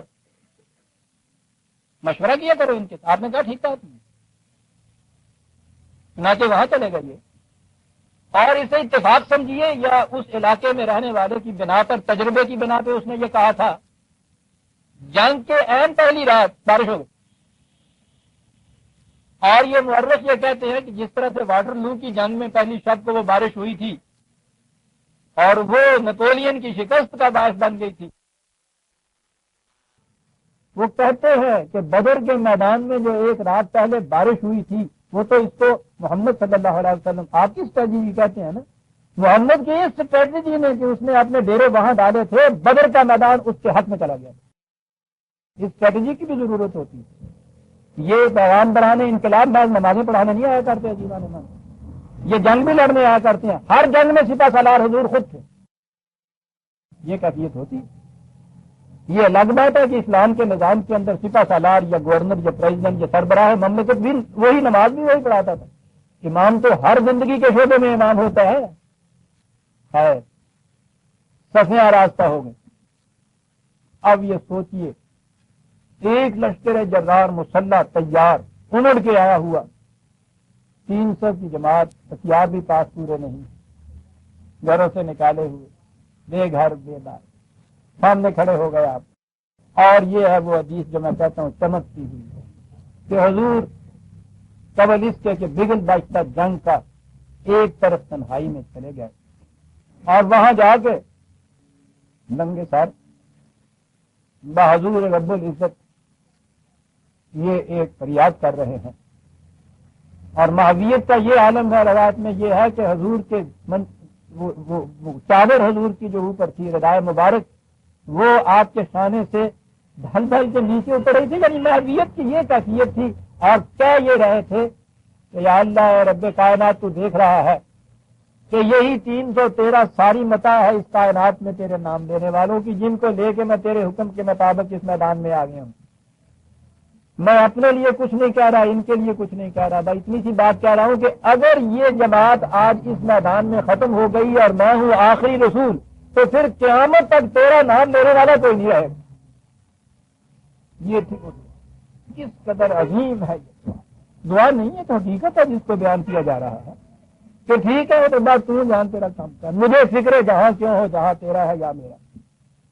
میرے پاس تو جو بتا تھی اس کو میں لے کے آ گیا. بات اتنی سی بتا دینا چاہتا ہوں کہ میرے بعد تو نبی بھی کوئی اور نہیں آنا، نبی کوئی اور نہیں آنا تو یہ جماعت کہاں سے بنے گی. اور آج اگر اس میدان کے اندر یہ ختم ہو گئی کیا بات، قیامت تک تیرا نام لینے والا کوئی نہیں رہے گا. اور یہ قرآن کہہ رہا ہے اس تستغیثون ربکم فاستجاب لکم، تو نے ادھر سے یہ فریاد کی اور ہمارے ہاں سے باب اجابت سن کیا. ہم نے کہا بالکل نہ ڈرو، کچھ نہ کرو. انی ممدکم بألف من الملائکۃ مردفین، تم کہہ رہے ہو نا کہ 1000 آ رہا ہے لشکر جلال، 1000 فرشتے ہم بھیج دیں گے تمہاری طرف مدد کرنے والے. اب یہاں یہ بات آ جاتی ہے جو آگے کہتے ہیں کہ جی ٹھیک ہے اب ہم جو ہیں بندہ بشر جتنے بھی ہیں اب ہم کیسے مقابلہ کر سکتے ہیں کفار کا، ان کے لیے تو خدا فرشتہ بھیج دیتا تھا. تو وہ سارا کچھ جو کچھ بھی تھا بدر کے میدان میں وہ فرشتہ نے آگے کیا. انہی آیتوں سے وہ یہ کہتے ہیں فرشتے آتے تھے انہوں نے آ کے کہا لکھا ہوا ہے سر. اور انہی فرشتوں کی انہی آیتوں سے آپ کے 65 کے جنگ کے اندر پھر انہوں نے بتایا نا کہ وہ راوی کے دریا پہ وہ سفید گھوڑیوں والے اور سرخ اماموں والے وہ آ رہے تھے، وہ ادھر سے وہ گولا اوپر سے پھینکتے تھے، یہ ہاتھ میں لے کے اس کو دریا میں ڈال دیتے تھے. اور یہاں واقعہ کے سرحد کے اوپر دیکھا گیا اور اس میں اس زمانے میں آپ نے دیکھا ہوگا کتنے افسانے تراشے ہوئے تھے. اس میں یہ کہا ہوا تھا کہ خود نبی اکرم صلی اللہ علیہ وسلم تشریف لائے ہوئے تھے ان کی جنگ لڑنے کے لیے. بہرحال بات تو کچھ دور نکل جائے گی. 71 میں بھی تو ایک جنگ ہوئی ہے بدادران عزیز، آپ یہاں تو کچھ ہوا ہی نہیں. سب کچھ چھوڑ دیجیے، 1000 کی تعداد میں آپ کی معصوم بچیاں ان درندوں کے ہاتھوں میں تھی. کوئی سفید گھوڑی والا اور سرخ امامے والا نہ جاگا اس وقت، کوئی نہ آیا. جس جنگ میں انہیں فتح ہوئی اس میں ان کے وہ سارے آ گئے. جس جنگ میں انہیں شکست ہوئی کسی نے ایک بات تک نہیں کی کہ وہ کہاں چلے گئے تھے. ان سے پوچھو کہ ہم نے خود دیکھے ہیں. اب یہاں سے بات آگے چلی جو میں نے اس زمانے میں کہی کہ صاحب وہ خدا کے فرشتے تھے، وہ آئے تھے، ہم نے خود دیکھا تھا. آئیے قرآن سے پوچھیں. یہ فرشتوں کی بات تو ملائکہ میں کہوں گا، فرشتے نہیں کہا، ملائکہ کی بات تو یہاں ہمارے سامنے ہے نا. اب ان کے متعلق دیکھیے قرآن کیا کہتا ہے. یہ کہتے ہیں نا کہ وہ آئے تھے تو ہم نے خود دیکھا. 9/26 یہ اگلی آیت سورہ توبہ 9:26 ثم انزل اللہ سکینتہ علی رسولہ وعلی المؤمنین وانزل جنودا. میں آگے بات بتاؤں گا یہ ملائکہ کا آنا کیا ہے اور وہ کیا کرتے ہیں آ کر. میں یہ بات کہہ رہا ہوں جو یہ کہتے ہیں کہ ملائکہ آئے اور انہوں نے اپنی آنکھوں سے دیکھا. قرآن کریم میں ہے کہ ہم نے وہ لشکر بھیجے جنہیں تم دیکھ نہیں سکتے تھے. تو گویا یہ کوئی ایسے تھے کون نہیں دیکھ سکتا تھا؟ رسول اللہ صلی اللہ علیہ وسلم. صحابہ کے بعد ان کے متعلق یہ ہے کہ وہ لشکر ہم نے بھیجے تھے انہوں نے دیکھ نہیں سکتے تھے. وہ تو ملائکہ کو دیکھ نہیں سکتے تھے. یہ ہم لاہور والے راوی کے کنارے سب دیکھ رہے تھے ان. اور ایک دفعہ نہیں عزیزان من، حوالہ لکھ لیجیے. قرآن میں 3 مقام میں یہ 3 جگہ یہ بات آئی ہے کہ ہم نے ملائکہ آئے تھے ان کی مدد کے لیے. تینوں مقام پہ یہ ہے کہ تم انہیں دیکھ نہیں سکتے. ایک جگہ میں جہاں یہ ذکر آیا ہے ان کے آنے کا، ساتھ ہی قرآن نے یہ کہہ دیا کہ کوئی اس قسم کا فریب نہ تمہیں آ کے دے جائے، ایویں پکڑ بن کے آ جائے کیا جی نہ جبریل کا چھوٹا بھرا ہے. السلام علیکم جی تھی بچھانا نہیں مینو ایسے تو آگے سے نا پڑھونا پنڈ چوڑے کام دے کی السلام علیکم وعلیکم السلام. ان کہنے لگا میں تمہیں سیاح نہیں کہنے لگا، میں بھی یہ سمجھ ایسی پیا کہ تم میں سیاح نہیں ہے گا، سمجھے ہی نہیں آگا میں کون کہنے میں تو نہیں پتا. کہنے لگا تو پچھلے سال اتنے گیا تھا نا چراغا نے میلے چ ایسے آہو. کہنے لگا اتنے تو ایک کھوتی خریدی تھی نا، کہنے لگا آہو. کہنے لگا میں اتنے تو کھلوتا ہے اور رشتے داری دس بندے ہوا خراب تو ہے تم پچھانے نہیں میلے کھوتی خرید میں اتنے تو کھلوتا ہے. عزیزان من، یہ قوم افسانوں نے تباہ کر دیا. اس قوم شروع سے آج تک افسانے ہی افسانے، اور افسانے اس لیے کہ چونا بی دند حقیقت رہے افسانہ جنم. جب حقیقتیں نگاہوں سے اوجھل ہو جاتی ہیں پھر قوم افسانوں کے اوپر اتر آتی ہے. ساری تاریخ آپ کی افسانے، یہ بھی تو افسانے. میں نے جب اس جنگ کے متعلق لکھا تھا کہ ان حقیقتوں کو افسانے نہ بننے دیجیے، ساری قوم میرے پیچھے پڑ گئی. اور جب میں نے یہ قرآن کی آیتیں پیش کی سامسونگ گیا، آج تک کسی نے جواب نہیں دیا کہ حضور وہ قرآن کریم تو رسول اللہ اور صحابہ سے کہہ رہا کہ تم نہیں دیکھ سکتے تھے، یہ تمہاری بصیرتیں ان سے بھی آگے بڑھ گئی ہوئی تھی یا نگاہیں تم دیکھ سکتے تھے ان کو. 3 دفعہ عزیزہ نے مان لیا ہے 9/26 9/40 33/9 9/26 9/40 33/9. سوال پھر آگے رہ گیا کہ وہ کہہ رہا ہے کہ وہ تو فرشتوں کا نزول ملائکہ تو ہوا تھا، وہ چیز ایسی نہیں تھی جسے تم دیکھ سکو. دیکھیے قرآن کیا کہتا ہے. اور جہاں اس نے کہا ہے نزول ملائکہ ان کے لیے، وہاں یہ الفاظ آگے دوہرائے ہیں وَمَا جَعَلَهُ اللَّهُ. یہ جو آئے تھے ان کا کام یہ تھا اللہ بشرا والے تطمئن بہ قلوبکم، تاکہ تمہارے دل کو کچھ اطمینان نصیب ہو. یہ تھی ساری بات. یہ ایک نفسیاتی تغیر تھا جو اندر آنا تھا. سپاہی کے دل کو اگر اطمینان حاصل ہو جائے کہیں میدان جنگ میں کھڑے ہوئے، یہ وہ سپاہی ہوتا ہے کہ جو 10 کا مقابلہ کرتا ہے. آگے ہے والے یربتا علی قلوبکم ویثبت بہ الاقدام، تمہارے دل تھمے رہیں، تمہارے قدم جمے رہیں. ملائکہ میں نے عرض کیا ہے کہ وہ عالم امر کی کچھ قوتیں ہیں. ملائکہ کے معنی نہیں ہوتا صاحب قوت. کچھ قوتیں ہیں جن کے متعلق ان کے ایک حصے کے متعلق تو قرآن ہمیں بتاتا ہے کہ یہ وہ ہیں جو آدمی کے سامنے جھک جاتی ہیں. اور یہ تو ظاہر ہے کہ یہ فطرت کی قوتیں ہیں. قصہ آدم و ملائکہ تو ہے ہی وہی نا. اور اس میں یہ بھی نہیں کہ مومنوں کے سامنے جھکتی ہیں. یہ بڑی عجیب چیز. یہ قوتیں آدمی کے سامنے جھک جاتی ہیں. آدم ہے وہاں پہ. تو وہ قوتیں جو آدم کو سجدہ کرتی ہیں ان الفاظ میں جو قرآن نے اس کے سامنے جھکتی ہیں، وہ تو یہ فطرت کی قوتیں ہیں. یہ فورسز آف نیچر جنہیں آپ کہتے ہیں. خدا کے پروگرام کائناتی جو ہے انہی کی وساطت سے وہ سر انجام پا رہے ہیں. قرآن ان کے متعلق کہتا ہے کہ وہ کبھی سرتابی نہیں کرتے ہمارے حکم کی. جو کچھ ان سے کہا گیا ہے بلا چون و چراب بلا کسی قسم کی لات العال کے، وہ ان کو سر انجام دیے چلے جاتے ہیں. فطرت کی قوتوں کی تو کیفیت ہی ہے. کچھ قوتیں وہ ہیں جو وہ کہتا ہے کہ انسانی زندگی کے اوپر بھی وہ اثر انداز ہوتی ہیں. آج کی اصطلاح میں ان کو نفسیاتی قوتیں کہتے ہیں. سائیکولوجیکل چینجز ہوتے ہیں. وہ ہے چیز کہ جو میدان جنگ میں اس حیثیت میں کھڑا ہوا لشکر جو دیکھ رہا ہے کہ ہم ان کے مقابلے کے نہیں ہیں، پھر بھی ایک چیز ہے جو ان کے دلوں کے اندر اطمینان پیدا کر رہی ہے، سکینت پیدا کر رہی ہے، قدموں کو جما رہی ہے. یہ جو چینج ہے، یہ جو تغیر نفسی ہے، اسے بھی خدا نے ایک نفسیاتی قوت سے تعبیر کیا ہے. یہ ہے وہ ملائکہ جن کا ذکر یہاں کیا. اور یہ تو میدان جنگ میں جب یہ رسول اللہ سپہ سالار ہوں اور صحابہ ہوں، وہاں وہ لشکر کے سپاہی حق کی خاطر خدا نے کہا ہو کہ اب ایک پہلی اور آخری مرتبہ اس میدان میں آ جاؤ تاکہ تمہارے آج کے کردار سے تاریخ یہ دیکھ لے کہ خدا کا قانون کیسے غالب آتا ہے. میں کہتا ہوں اس وقت میں یہی چیز جو تھی رسول اللہ نے ان کے سامنے دہرائی تھی، اس سے ان کے قلوب کے اندر اس قدر اطمینان اور قوت حاصل ہو گئی ہوگی کہ واقعی انہوں نے ایک میں 10 کو مار بکایا. یہ جو انر چینج آتا ہے یہ چیز میری ذہن کی پیدا کرنا نہیں. قرآن کریم نے واضح الفاظ میں کہا ہے کہ ہم کسی قوم کی خارجی حالت کو نہیں بدلتے تاوقتے کہ وہ قوم اپنی اندر کی حالت کو خود نہ بدلے. نفسیاتی لفظ ہے اس کے. ان اللہ لا یغیر ما بقوم حتی یغیروا ما بانفسہم. نفسیاتی تبدیلی جب تک نہ پیدا کر دے وہ قوم ان کی خارجی حالت میں کبھی تبدیلی نہیں پیدا ہو سکتی. اور اس کا تجربہ تو ہم کر رہے ہیں. یہ داخلی تبدیلی پیدا کیے بغیر ریفارم ساری آپ کے یہاں کی 25 سال سے ہو رہی ہے. نتیجہ یہ کہ ہر ریفارم آپ کو پہلے سے زیادہ ڈی ریفارم کر دیتی ہے. اس لیے کہ جو بنیاد ہے ریفارم کی اندرونی تبدیلی نفسیاتی تبدیلی وہ نہیں ہو رہی. یہ جو چیز تھی جنہیں کہا گیا ہے ملائکہ کی مدد یہ وہ چیز ہے جس سے اندر کی تبدیلی پیدا ہوتی ہے انسان کی. ابھی ہم نہیں کہہ سکتے ہماری سائیکالوجی وہاں تک نہیں پہنچی کہ یہ کیسے ہوتی ہے تبدیلی.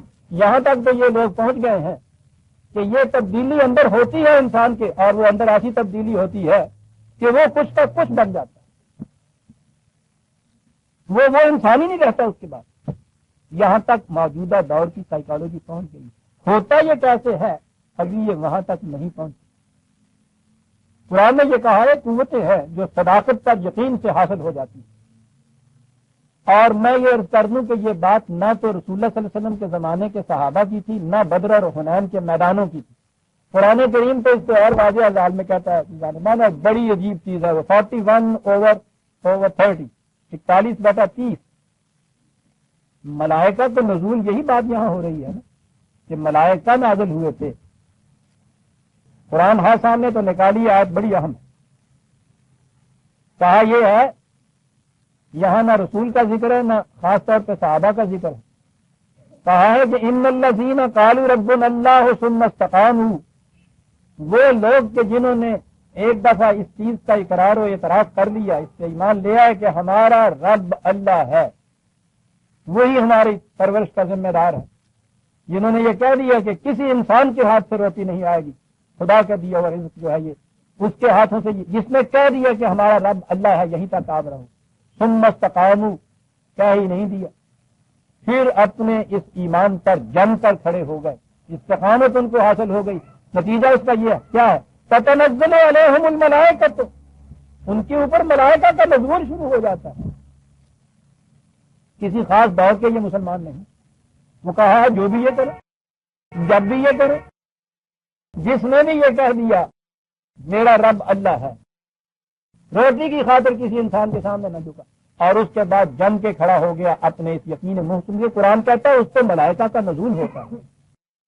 کیا کرتے ہیں یہ ملائکہ وہ آ کے اس کی جھولی میں روٹی ڈال دیتے ہیں.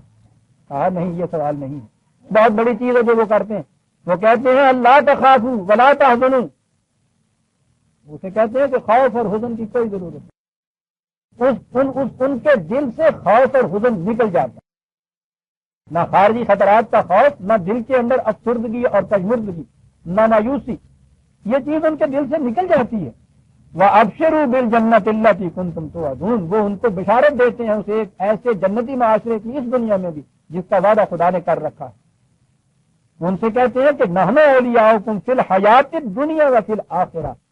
ان سے کہتے ہیں کہ اس دنیا کی زندگی میں بھی ہم تمہارے دوست ہیں آخرت کی زندگی میں بھی ہم تمہارے دوست ہوں گے. وَلَكُمْ فِيهَا مَا تَشْتَهِي أَنفُسُكُمْ وَلَكُمْ فِيهَا مَا تَدَّعُونَ. عزیزان مان پھر حیات الدنیا یہاں پہلے کہا دنیا کی زندگی میں ایک ایسی جنت ہم تمہیں اس کی بشارت دیتے ہیں جس جنت میں کیفیت یہ ہوگی کہ جو کچھ تمہارا جی چاہے گا ملے گا. جس چیز کو آواز دو گے وہ حاضر ہو جائے گی. اللہ اکبر. جو چاہو گے ملے. ورنہ اس کے برعکس ہماری زندگی جہنم کی جو ہے اس کی تو کیفیت یہ ہے کہ روتا ہوا انسان ساری عمر یہ چلا جاتا ہے کہ بے نیازی سے تیری لاز اٹھائے کیا کیا. جو نہ چاہا وہ ہوا اور جو چاہا نہ ہوا. مبدائے فاض سے بس اتنا گلا ہے مجھ کو جو نہ مانگا وہ ملا اور جو مانگا نہ ملا. اور یہاں وہ کہتا ہے کہ جو چاہو گے وہ ملے گا جسے بلاؤ گے وہ حاضر ہوگا. یہ ہے تمہاری کیفیت. میں نے عرض کیا ہے کہ یہ کسی خاص انسان کے متعلق نہیں، کسی خاص دور کے متعلق نہیں، کہا کہ جو بھی یہ کرے گا یہ ایمان لے آئے کہ اللہ کے سوا کسی کے سامنے مجھے جھکنا نہیں ہے، اور پھر استقامت سے کھڑا ہو جائے، فرشتے نازل ہونے شروع ہو جاتے ہیں اس پہ، اور وہ کرتے یہ ہے کہ اس کا دل اطمینان و سکون کا ان بشارتوں خوشخبریوں کا گہوارہ بن جاتا ہے، پھر اسے کوئی طاقت دنیا کی ڈرا دھمکا نہیں سکتی۔ یہی ہے نا وہ انر چینج جسے آپ کہتے ہیں، یہی ہے نا نفسیاتی تبدیلی پیدا جب ہوتی ہے، یہی تو ہے جو کچھ ملائکہ آگے کرتے ہیں، ہر دور میں کرتے ہیں، ہر ایک کے ساتھ یہ ہوتا ہے، نظر تو نہیں آتے۔ اور یہی آیت میں نے کہا ہے نا کہ جب وہ پھر ہر شخص اس قرآن کو کھینچتا ہوا چلا جاتا ہے اپنی اپنی طرف، یہ جو کہتے ہیں کہ صاحب اللہ تعالیٰ کی طرف سے پھر ہم کلامی ہوتی ہے، پھر وہ ہمارے اوپر الہام کرتا ہے، وہی بھیجتا ہے، پھر وہ مجدد بنا دیتا ہے، پھر مسیح موعود بنا دیتا ہے، وہ پھر ساتھ فرشتے آتے ہیں، اس کے ساتھ وہ خدا کا کلام ان پہ پہنچاتے ہیں، یہ سب افسانہ۔ یہ ہر مسلمان کے، ہر مومن کے متعلق قرآن نے یہ کہا ہے کہ جو بھی یہ کرے گا اس کی کیفیت یہ ہوگی، اور اس میں کہا یہ نہیں ہے کہیں بھی قرآن میں کہ خدا کا کلام ان تک وہ پہنچاتا ہے، خدا کا کلام صرف نبی تک پہنچتا تھا، اور آخری نبی کے بعد اب خدا کا کلام کسی تک نہیں پہنچتا۔ خدا کا کلام یہ ہے جو ہر مسلمان کے ہاتھ میں ہے، عزیز عالم، اب اس کے علاوہ خدا کا کلام نہیں کسی تک پہنچتا۔ ملائکہ کا نزول ہر مومن کے اوپر ہو سکتا ہے جو یہ کیفیت پیدا کرے، اور وہ قلبی تبدیلی آ کے پیدا کرتے ہیں۔ یہ ہے عزیزان من ملائکہ کا نزول، اور یہ وہ ملائکہ ہیں جن کے متعلق کہا کہ نظر نہیں آتے۔ اب ہوئی بات صاحب، یہ سائیکولوجیکل چینجز جو اندر آتے ہیں انسان کے، وہ قوتیں جو یہ کرتی ہیں وہ تو نظر ہی نہیں آتی۔ نظر آنا تو ایک طرف، ابھی تو ہماری وہ سائنس جو ہے سائیکالوجی کی، وہ بھی متعین نہیں کر سکتی کہ یہ کیسے ہوتا ہے۔ قرآن نے ان کے متعلق کہا ہے کہ یہ نظر نہیں آیا کرتی، یہ ملائکہ ہمارے ایسے ہیں جو نظر نہیں آیا کرتے۔ یہاں وہ چیز آ گئی کہ ہم نے ان سے کہا کہ گھبرانے کی بات نہیں ہے، تم اس یقین محکم کے ساتھ اس میدان میں آئے ہو، تمہارے اندر اس قسم کی تبدیلیاں پیدا ہو جائیں گی، تمہیں اطمینان حاصل ہو جائے گا، تمہیں سکینت حاصل ہو جائے گی، میدان جنگ میں تمہارے قدم جم جائیں گے، تمہارے قلوب میں ایک ارتباط پیدا ہو جائے گا، اور اس کا نتیجہ یہ ہوگا کہ تم نے کا ایک ایک 10 کے اوپر بھاری ہو جائے گا۔ کہا یہ ہم نے ان سے کہا، انہیں اس کا یقین آ گیا۔ ان اللہ عزیز حکیم، یہ ہے وہ چیز جو کہی گئی۔ یہ نہیں کہا ہے اس کے بعد کہ وہ ہم ہی ہیں جو تم نے کچھ نہیں کرنا، ہم نے آگے فرشتے آ جانے ہیں اور انہوں نے مار کے انہوں نے جناب کر دینا ہے۔ وہ ہمارے مولوی صاحب واز کیا کرتے ہیں، ہم نے خود واز یہ سنے ہیں، اب تو خیر میں جاتا نہیں ہوں، اب بھی وہی واز ہوں گے، افسانہ تو ہمیشہ افسانہ ہوتا ہے۔ وہ دادی اماں جڑیاں پریاں دیاں کہانیاں ساڈے دادیاں بچپن چ سناؤں سی نا، وہی دادی اماں آج بھی سناؤں گی۔ وہ کہا کرتے تھے کہ مسلمانوں اسلام نے غالب آنا ہے، مسلمانوں کی سلطنت ساری دنیا کے اوپر ہو جانی ہے۔ یہ تو آپ کو پتا نہیں ان کا عقیدہ ہے یہ، اور پھر وہ ہونی ہے آخر میں امام مہدی نے آنا ہے، اس نے آ کے یہ سب کچھ کرنا ہے، یعنی تم نے نہیں کچھ کرنا، امام مہدی نے کرنا ہے۔ تو مجھے اب تک یاد ہے کہ ان سے یہ کہا کہ وہ آئیں گے امام مہدی، وہ تو اکیلے ہوں گے، مسلمانوں کو ساتھ لے کے کچھ کریں گے نا۔ تو اس زمانے میں انگریز کا زمانہ تھا، اسلحے کے اوپر پابندی تھی، پابندی تو آج بھی ہے، وہاں ذرا سخت پابندی ہوتی تھی۔ تو انہوں نے کہا کہ صاحب ہم نے تو کبھی بندوق چلا کے بھی نہیں دیکھی، تو ان کے ساتھ ہم کیا کریں گے؟ تو وہ کہنے لگے کہ نہیں، وہ توپ چلانے والے فرشتے بھی ساتھ ہی لے کے آئے گا، سانو توپ بھی نہیں چلانی چاہیے۔ بنی اسرائیل کی طرح وہ کہنے والے کہ تو اور تیرا خدا جائے اور وہاں لڑائی کرے، اور ہم یہاں اتنا ہونا قائد ہوں، ہم جہاں بیٹھے تو بھاگے جا رہے ہیں، جب فتح کر لو گے تو ہمیں آواز دے دینا، آ جائیں گے۔ امام مہدی بنائے فرشتوں کے آئیں گے، فرشتے ان کی توپیں چلائیں گے، وہ کافروں کو مار مار کے بگا دیں گے اور سلطنت ان کے حوالے کر دیں گے۔ یہ نہیں ان کو پتا کہ جنت تیری پنہاں ہے تیرے خون جگر میں، یہ باہر سے نہیں ملا جاتا۔ ان اللہ عزیز الحکیم، یہ کہا، یاد رکھو اس بات کو کہ یوں ہی نہیں فرشتے آگے یہ کچھ کر جائیں گے، صاحب غلبہ بھی تمہیں ہونا ہوگا، صاحب حکمت بھی ہونا ہوگا میدان جنگ میں۔ اللہ اکبر، قوت کی بھی ضرورت ہوگی میدان جنگ کی اسٹریٹجی کے لیے، تمہیں حکمت کی بھی ضرورت پڑے گی، اور میدان جنگ کے اندر حکمت عزیزان من یہ قرآن جیسا کوڈ ہی بتا سکتا تھا۔ کسی بدر کے میدان کے اندر آگے بات آتی ہے کہ یہ لوگ جب قریش شکست کھا کے جائیں گے تو وہاں جا کے پھر یہ ایک انکوائری کمیٹی بٹھائیں گے کہ ہمیں شکست کیوں ہوئی، کوئی کچھ کہے گا، کوئی کچھ کہے گا۔ سنیے عزیزان من، قرآن کی روح سے فکر کا، تفکر کا کیا مقام ہے۔ کہا یہ سب کچھ یہ کہیں گے، یہ بات ان میں سے کسی کی سمجھ میں نہیں آئے گی کہ شکست اس لیے ہم نے کھائی کہ ہم نے غور و فکر سے کام نہیں لیا تھا جنگ چھوڑنے سے پہلے۔ اللہ اکبر۔ عزیز حکیم اس لیے کہا کہ صرف قوت اور غلبہ ہی نہیں، یاد رکھو اس کے ساتھ حکمت کی بھی ضرورت ہوتی ہے۔ یہ دو چیزیں تمہارے پاس ہوں، جو یقین محکم ہوگا، پھر فرشتوں کا نزول کیوں نہیں ہوگا تمہارے اوپر؟ جاؤ بسم اللہ۔ یغشیکم النعاس امنۃ منہ، کہنے لگے کہ ادھر اس سے تمہارے قلوب کو ایک سکون حاصل ہوا، اور ادھر سے ادھر فطرت کی قوتیں جو ملائکہ تھیں، ینزل علیکم من السماء ماء، اور بارش ہو گئی۔ آج ہم نہیں اس کا احساس کر سکتے کہ یہ بارش کیا کرتی۔ ہمیں تو یہی پتا ہے نا کہ وہ کنونشن کے 4 دن اتنے سارے انتظامات ہم انتظامات کرتے تھے، وہ آتا تھا ایک عبد البگاڑو، وہ آگے ایک بارش ہو جاتی تھی، صاحب سارا گرم سلسلہ ہو جاتا تھا ہمارا۔ عرب جیسے ملک کے اندر آپ دیکھیے، جہاں پانی کو مال کہا جاتا ہے، سیدھی سی بات دولت، جہاں کہیں 4 جھنڈ ہوئے درختوں کے، اس میں ایک چشمہ ہوا، وہی آبادی۔ چشمہ سوکھا، انہوں نے اپنا گھر کندھے پہ اٹھایا، خانہ بدوش اس کو کہتے ہیں نا، پھر چشمے کی تلاش میں نکل چلے۔ برسوں تک بارش کا سوال نہیں ہے۔ اس موسم میں، اس گرمی کے موسم میں، اس میدان میں رات کو بارش کا برس جانا صاحب نعمت و قدرت، اور پھر وہ جو پہلے اسٹریٹجی حضرت وہاب نے بتا دی تھی، وہ مقام انہوں نے پہلے سے سنبھال لیا تھا۔ بارش ہوئی، ساری ان کے ہاتھ میں گئی۔ لیطہرکم بہ ویذھب عنکم رجز الشیطان، نہائے دھوئے۔ اتنا بارش کا ٹھنڈا پانی عرب جیسی گرمی کے ملک میں پتہ نہیں کتنے برسوں میں کہیں نصیب ہوا ہوگا۔ خوب نہائے دھوئے، تو بھی تم نے یہ جو تم سے اب یہ ہمارے یہاں کا ترجمہ آیا کہ تم وہ بارش برسائی اور تم سے شیطان کی پلیدی کو دور کر دیا۔ تو بھائی یہ جسم کی پلیدی کا تو ہمیں پتا ہے، وہ شیطان کی پلیدی وہ بچپن میں کہا کرتے تھے ہمارے، اس زمانے میں ننگے سر پھرنا جو تھا وہ ذرا آواروں کی نشانی ہوتا تھا۔ ہم تو ساری قوم ہی آوارہ ہوئی ہوئی ہے، تو ہمیں بچپن میں یہ کہا کرتے تھے کہ ننگے سر نہ پھرو، سر پہ شیطان پیشاب کر دیتا ہے۔ ترجمہ کر کے ان پہ جڑا انہیں پیشاب پیتا ہے، یہی تو ہوتا ہے۔ عزیزان من، عربی زبان میں یہ شیطان شدت پیاس کو بھی کہتے ہیں۔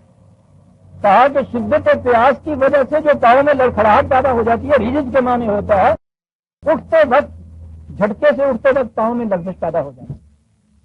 کہا وہ جو شدت پیاس سے ایسے وقت میں پاؤں میں لغزش پیدا ہو جاتی ہے، پانی برسا تم نے سٹور کر لیا، نہائے دھوئے سکون حاصل ہوا، پانی جمع کر لیا، وہ جو شدت پیاس سے میدان جنگ میں تمہارے پاؤں میں کچھ لغزش آنی تھی، اس سے ثبات حاصل ہو گیا۔ والے یربط علی قلوبکم ویثبت بہ الاقدام، وہ جو پہلے سکون حاصل ہوا تھا قلب میں، اس سے تو قلبی ارتباط حاصل ہو گیا، اور یہ جو کیفیت پیدا ہو گئی پانی سے، ثابت قدمی تمہیں حاصل ہو گئی، اور ایمان تم لے آئے ہوئے تھے، ثم استقاموا، اس سے ہو گیا۔ کہا پھر ملائکہ کا نزول کیوں نہ ہوتا تمہارے اوپر؟ دیکھ رہے عزیزان من کیا باتیں کر رہا ہے قرآن۔ اذ یوحی ربک الی الملائکۃ انی معکم، ہم نے ملائکہ سے کہہ دیا کہ ہم اس جماعت کے ساتھ ہیں۔ بہت یہاں یہ کہا یہ جاتا ہے کہ اللہ تعالیٰ نے فرشتوں پہ وحی کہی کہ ہم، یعنی فرشتوں سے کہا کہ ہم تمہارے ساتھ ہیں، فرشتوں سے، یعنی فرشتوں کو یہ پتہ ہی نہیں تھا کہ اللہ ہمارے ساتھ ہوتا ہے۔ معکم، یہ جو جماعت مومنین جن کو یہ یہاں کہا جا رہا ہے، کہا یہ کہ ہماری نصرت اس جماعت کے ساتھ، بھائی یہی بات تھی جو ملائکہ کا نزول ہوتا ہے، اور خدا کی نصرت تو اس کے قانون کے اتباع سے آتی ہے۔ جو بھی اس کے قانون کے مطابق قدم اٹھاتا ہے، چلتا ہے، اس کے ساتھ اس قانون کی مخفی قوتیں بھی تو بڑی ہوتی ہیں۔ وہ ہے خدا کا ساتھ ہونا عزیزان۔ فثبت الذین آمنوا، ایمان لانے والے جو ہیں ان کے قلوب کو مضطرب اور بےتاب نہ ہونے دیں۔ یہ تھا جو فرشتوں نے کیا تھا۔ ہر جگہ یہ آتا ہے، ان کے قلوب فَأُلْقِي فِي قُلُوبِ الَّذِينَ كَفَرُوا الرُّعْبَ، اس کے مقابلے میں جب یہ اس طرح جم کے سکون اور اطمینان سے کھڑے ہو گئے تو فریق مخالف کے دلوں میں اتنا روب ان کا طاری ہو جائے گا پھر اس کے بعد فضربوا فوق الاعناق وضربوا من کل بنان، ان سے کہا گیا جماعت مومنین سے یہ کیفیت پیدا ہو جائے گی، اس کے بعد جھپٹ پڑنا ان کے اوپر اور جہاں جہاں ہو ان کو اس کے اوپر وار کر دینا، تم دیکھو گے میدان چھوڑ کے بھاگ جائیں گے۔ میدان جنگ کی ساری اسٹریٹجی لیکن انر چینج کے ساتھ یہ ہے جہاں یہ چیز آتی ہے انر چینج جسے ایمان کہتے ہیں، اس کی بنیاد کے اوپر کہا یہ کرو اور اس کے بعد یہ ساری چیزیں، بارش ہوئی ہے پانی جمع کرو نہاؤ دھو، اسٹریٹجی کے لیے میدان سے ہی تم نے انتخاب کیا ہے منتخب کیا ہے، وہاں جم کے کھڑے ہو جاؤ اور اس کے بعد اگلی چیز اندر کی تم صداقت کے لیے لڑنے کے لیے آ رہے ہو۔ ذالک بانہم شاقوا اللہ ورسولہ ومن یشاقق اللہ ورسولہ فإن اللہ شدید العقاب، یہ اس لیے ہے کہ تم نظام خدا بندی کی تائید اور اس کے تمکن کے لیے اٹھ کے آئے ہو، یہ اس کی مخالفت میں آگے کھڑے ہوئے ہیں۔ مقصد اور کاز جو ہے عزیزان ایمان، اس کا فرق بھی میدان جنگ میں شکست اور فتح کا معیار بن جایا کرتا ہے۔ بڑی چیز ہے مرسینری فوج جو ہے ایک طرف سے دھکیل کے لائی ہوئی اور رمز کے ان کو وہ پیالے کے پیالے قدے کے قدے سے لا کے میدان میں کھڑا کیا ہوا، اور دوسری طرف سے ایک قوم ایک مقدس مقصد کو لے کر جان ہتھیلیوں پہ لے کے کھڑی ہوئی، دونوں فوجوں کے اندر بڑا فرق ہوتا ہے۔ کہا یہ فرق ہے تم میں اور ان کے اندر، اس لیے فإن اللہ شدید العقاب، تم دیکھو گے کہ ان کو بھاگتے ہوئے کیسے پکڑتا ہے خدا، یہ عقاب کا لفظ خوب آیا ہے یہاں۔ ذالکم فذوقوہ وان للکافرین عذاب النار، ان سے کہا جائے گا کہ یہ میدان جنگ میں شکست کا عذاب جو ہے اس کا مزہ تو ابھی چکھو اور اس کے بعد مستقبل میں تم دیکھو کہ کتنی ذلتیں تمہارا پیچھا کری ہیں۔ شدید العقاب کہا کہ بڑی بات تھی کہ یہی نہیں کہ اس جنگ سے تم بھاگ جاؤ گے تو پھر معاملہ ختم ہو گیا، تمہارا پیچھا کرے گا ہمارا عذاب، دیکھو تو صحیح کہاں جاتے ہو تم۔ یا ایھا الذین آمنوا، اب یہاں وہ بات آئی ہے میدان جنگ میں کون کھڑے ہیں؟ یہ صحابہ کی جماعت جن کے متعلق کہا یہ مومن حقہ ہے۔ اب آپ نے دیکھ لیا کہ مومن حقہ کیسے بنتا ہے، مومن جہاں کمال کہا تھا کہ یوں بنتا ہے مومن حقہ، یہ مومن حقہ آئے ہوئے ہیں، ساری متاع حیات اپنی اپنے ساتھ لے کے میدان جنگ ان حالات میں گھرے ہوئے کھڑے ہیں صحابہ کے بعد۔ قرآن ان کے مومن حقہ ہونے کی شہادت دیتا ہے، جنت کے ان کے لیے وعدے کیے ہوئے ہیں، ان کے ایمان کو ہم آنے والوں کے لیے بطور معیار قرار دیتا ہے۔ میدان جنگ میں فرشتے جو ہے وہ 1000 کی تعداد میں بقول ان سب کے آئے ہوئے ہیں، جنہوں نے آ کے ان سب کو مارنا ہے۔ ان فرشتوں نے ان آیتوں کا ترجمہ یہ کرتے ہیں کہ اللہ تعالیٰ نے فرشتوں سے کہا تھا کہ تم ان کافروں کی گردنیں بھی اڑا دو، ٹکڑے ٹکڑے ان کے کر دو، ٹکا بوٹی ان کی جا کے کر دو، بس تم کر دو۔ اگر یہ سب کچھ انہوں نے کرنا تھا تو یہ آیتیں اگلی دیکھیے عظیم آیت، میدان جنگ میں یہ لوگ کھڑے ہیں۔ میں نے جہاں کہا کہ جن کے ایمان کی شہادت خدا دیتا ہے، کہا کہ جماعت مومنین بات تمہیں اصولی ہم نے بتا دی، اب یاد رکھ میدان جنگ میں آ کے کھڑے ہو، پیٹ پھیر کر نہ بھاگنا، کچھ دکھا کے نہیں بھاگنا میدان سے، اتنی بات ہی نہیں کہی عزیزان ایمان۔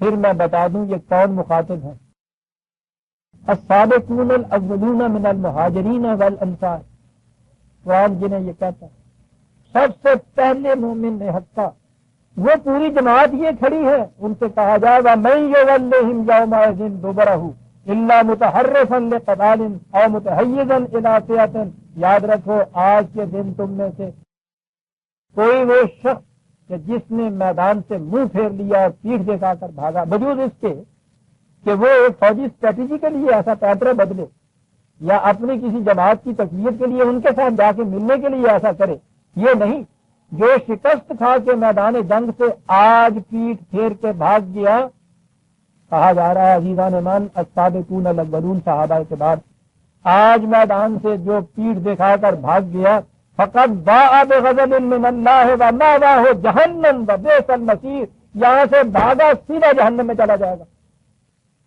سوچ رہے ہیں آپ یہ خالی ایمان کوئی کام نہیں دے گا، ان جیسا ایمان اور کس کا ہوگا؟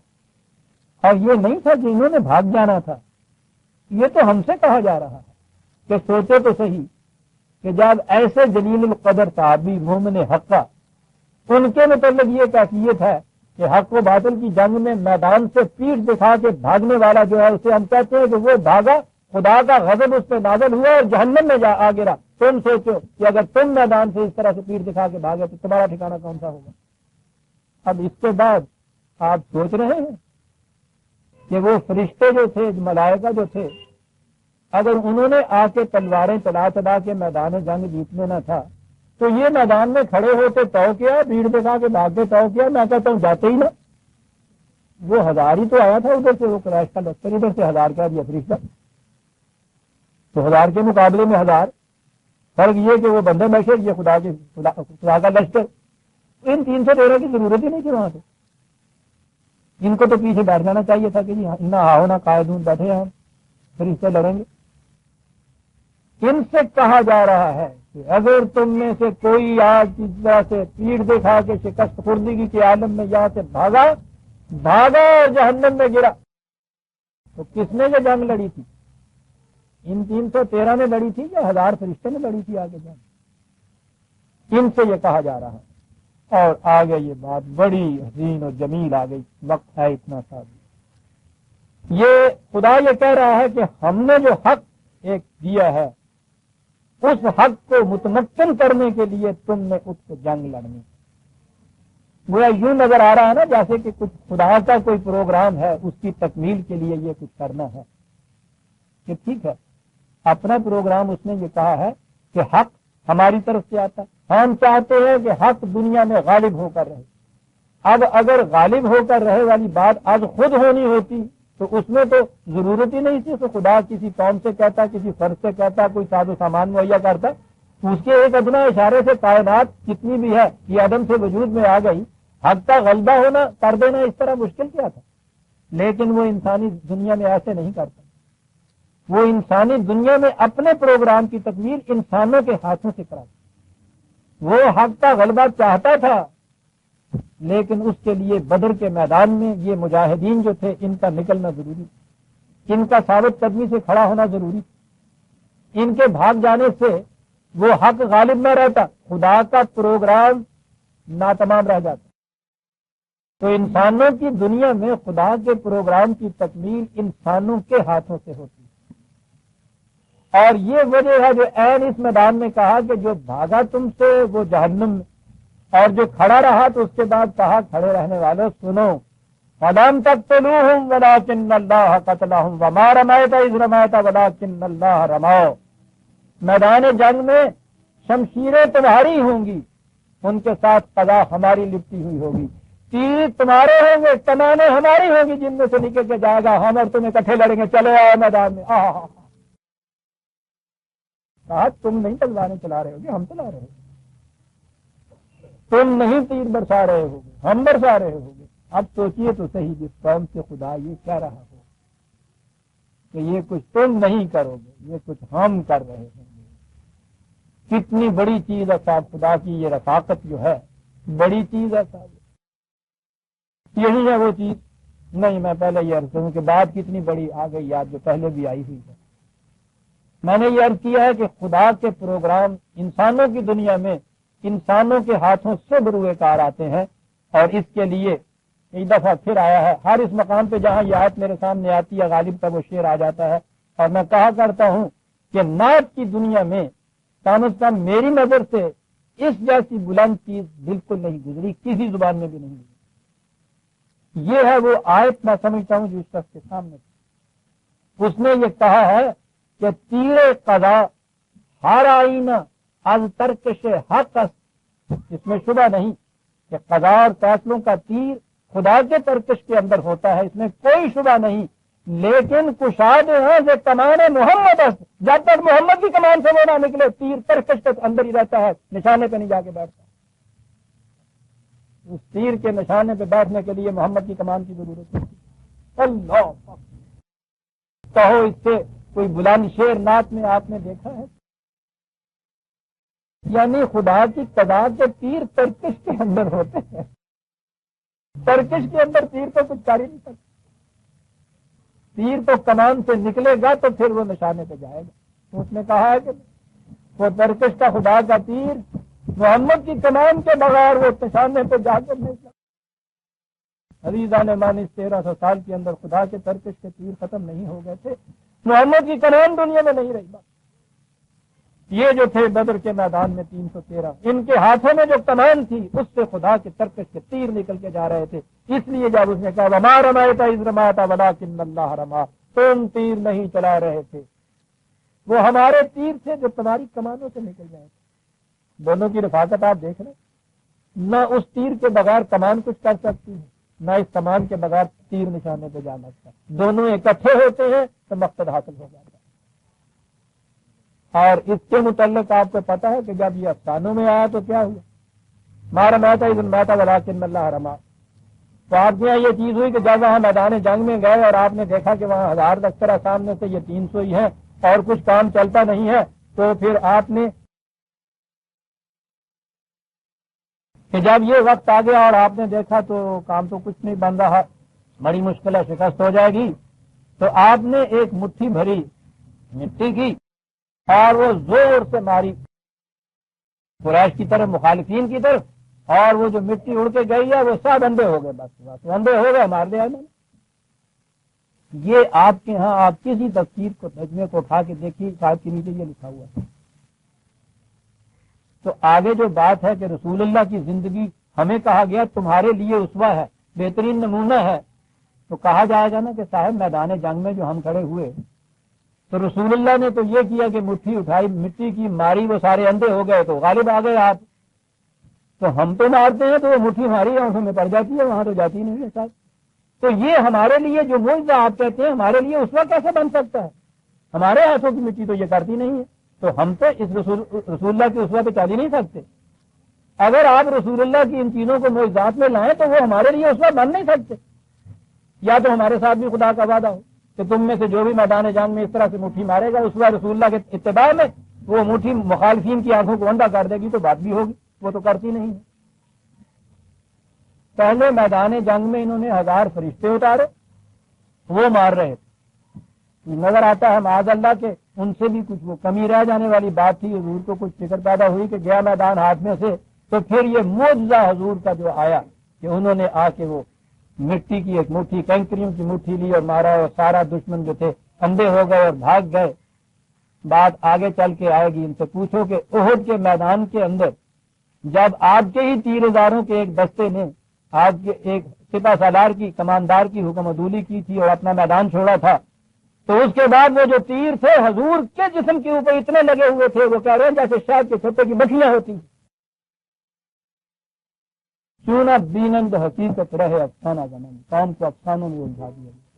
جب بھی آپ کے ذہن میں یہ آ جائے گا کہ میدان جنگ کے اندر کامیابی جو ہے وہ فوج یا یہ لوگ نہیں ہوتے، وہ تو ایک معجزہ ہوتا ہے، ایک کنکریوں کی مٹھی ماری اور وہ فتح ہو گئی. یہ چیزیں آپ لائیں گے تو اس کے بعد سوال ہی نہیں آپ. پہلی آیت میں خدا یہ کہہ رہا ہے کہ تم میں سے اگر کوئی شخص آج پیٹھ دکھا کے بھاگ گیا تو جہنم میں گیا، تو اگلی آیت میں یہ بات ہو جائے گی کہ کوئی بات نہیں ہے، رسول اللہ پھر اپنی مٹھی ماریں گے کنکریوں کی اور فتح ہو جائے گی. کتنی عظیم چیز تھی. مار مایتا ادھر مایتا عربی جاننے والے جانتے ہیں اس کے معنی تیر چلانے کے ہوتے ہیں. پہلے ہے فلم تقتلوہم ولکن اللہ قتلہم، تم نہیں قتل کر رہے، ہم کر رہے. اور وہ یہ کیوں ہے؟ جب کہا ہے کہ فأذن للذین یقتلون، ہم نے تم سے کہا تھا کہ ہاں آؤ اب میدان جنگ میں. اور کتنی بڑی ذمہ داری خدا اپنے اوپر لے رہا ہے کہ اس کے متعلق کہیں تمہارے اوپر اعتراض نہ ہو جائے کہ تم میدان جنگ میں اتنے لوگوں کی تم نے جان مار دی تھی. تم نہیں تھے، وہ ہم مار رہے تھے، اس لیے کہ ہمارے ہی تو حکم کے مطابق وہاں گئے تھے. تم تیر نہیں چلا رہے تھے، ہم تیر چلا رہے تھے. وَلَيُبْلِيَ الْمُؤْمِنِينَ مِنْهُ بَلَاءً حَسَنًا. اب پھر وہ جبلی المومنین، ابتلا کا ترجمہ ہمارے ہاں آزمائش ہوا، اور اس کے بعد پھر کہ وہ ہم ہی چلا رہے تھے، ہم نے سب کام کرنا تھا، اور بھائی پھر ہمیں کیوں لے کے گئے تھے؟ جی تمہاری آزمائش مقصود تھی ہمیں. لو یہ آزمائش کا بھی عجیب تصور ہے، وہ آزماتا رہتا. تو جیسے ہم دوست سے کہتے ہیں کہ نہیں نہیں مجھے یہ پیسوں کی ضرورت تو نہیں تھی، میں بھی آزمانا تھا، ہم زیادہ سا تینوں کی تو پیسے دینا کہ نہیں میرے عزیزان من، یہ بات نہیں. خدا اس طرح سے آزماتا نہیں. جہاں بھی یہ بات آتی ہے اس کے معنی ہوتے ہیں تاکہ تم اپنے آپ کو آزما لو کہ ہم کہاں کھڑے ہیں. تم اپنی آپ خود آزمائش کرتی ہو کہ ہمارے اندر کتنی ایک قوت پیدا ہو گئی ہے. اور یہ جو ابتلا ہے اس کے معنی ہوتا ہے پہلو بدلنا، آزمائش معنی اس کے نہیں ہوتے. اور اسی لیے قرآن نے کہا ہے منہ بلاء حسنا، بلا کبھی ہمارے یہاں آپ نے سنا بھی ہے بلائے حسنا؟ آغا عشر کا ایک ڈرامہ تو ہوتا تھا خوبصورت بلا اور جہنمی ہور، خوبصورت بلا، بلائے حسنا قرآن کہتا ہے۔ ہم تمہیں ایک بلائے حسنا جو تھا انہوں سے بلائے حسنا، کبھی بلا بھی حسین ہوتی ہے؟ بلا اور ابتلا کے معنی ہوتا ہے پہلو بدلنا، گردش بدلنا، کہ ہم اس سے چاہتے یہ تھے کہ تمہاری زندگی جس طرح سے چلی آ رہی تھی، مصائب کی، مشکلات کی، مزاحمات کی، تکالیف کی، اس میں ایک پہلو تمہارا بدلے، اور وہ پہلو جو آئے تمہارے سامنے حسنا اب آئے، اس بغیر زندگی کا پہلو تمہارے سامنے آ جائے۔ اس بدر کی جنگ سے یہ معنی تھے ان اللہ سمیع علیم، ہم جانتے ہیں، ہم سنتے ہیں۔ ذالکم وان اللہ موہن کید الکافرین، یہ اس میدان میں ہوا ہے، اسی میدان کی بات یہ نہیں ہے، یاد رکھو۔ کفر کے جتنی بھی خفیہ تدبیریں اس قسم کی یہ کر کے آئیں گے، اللہ تعالیٰ ہر جگہ ان کو ذلیل و خوار کرے گا، یہ کبھی نہیں کامیاب ہوگی۔ آگے آگے چلیے پھر دیکھیے کیا ہوتا ہے۔ عزیزان مان، وقت ہو گیا ہے۔ آیت ہم اجیاں آیت 18 تک آ گئے، سورہ انفال کی آیت 18 تک ہم آ گئے۔ ربنا تقبل منا انک انت السمیع العلیم، اور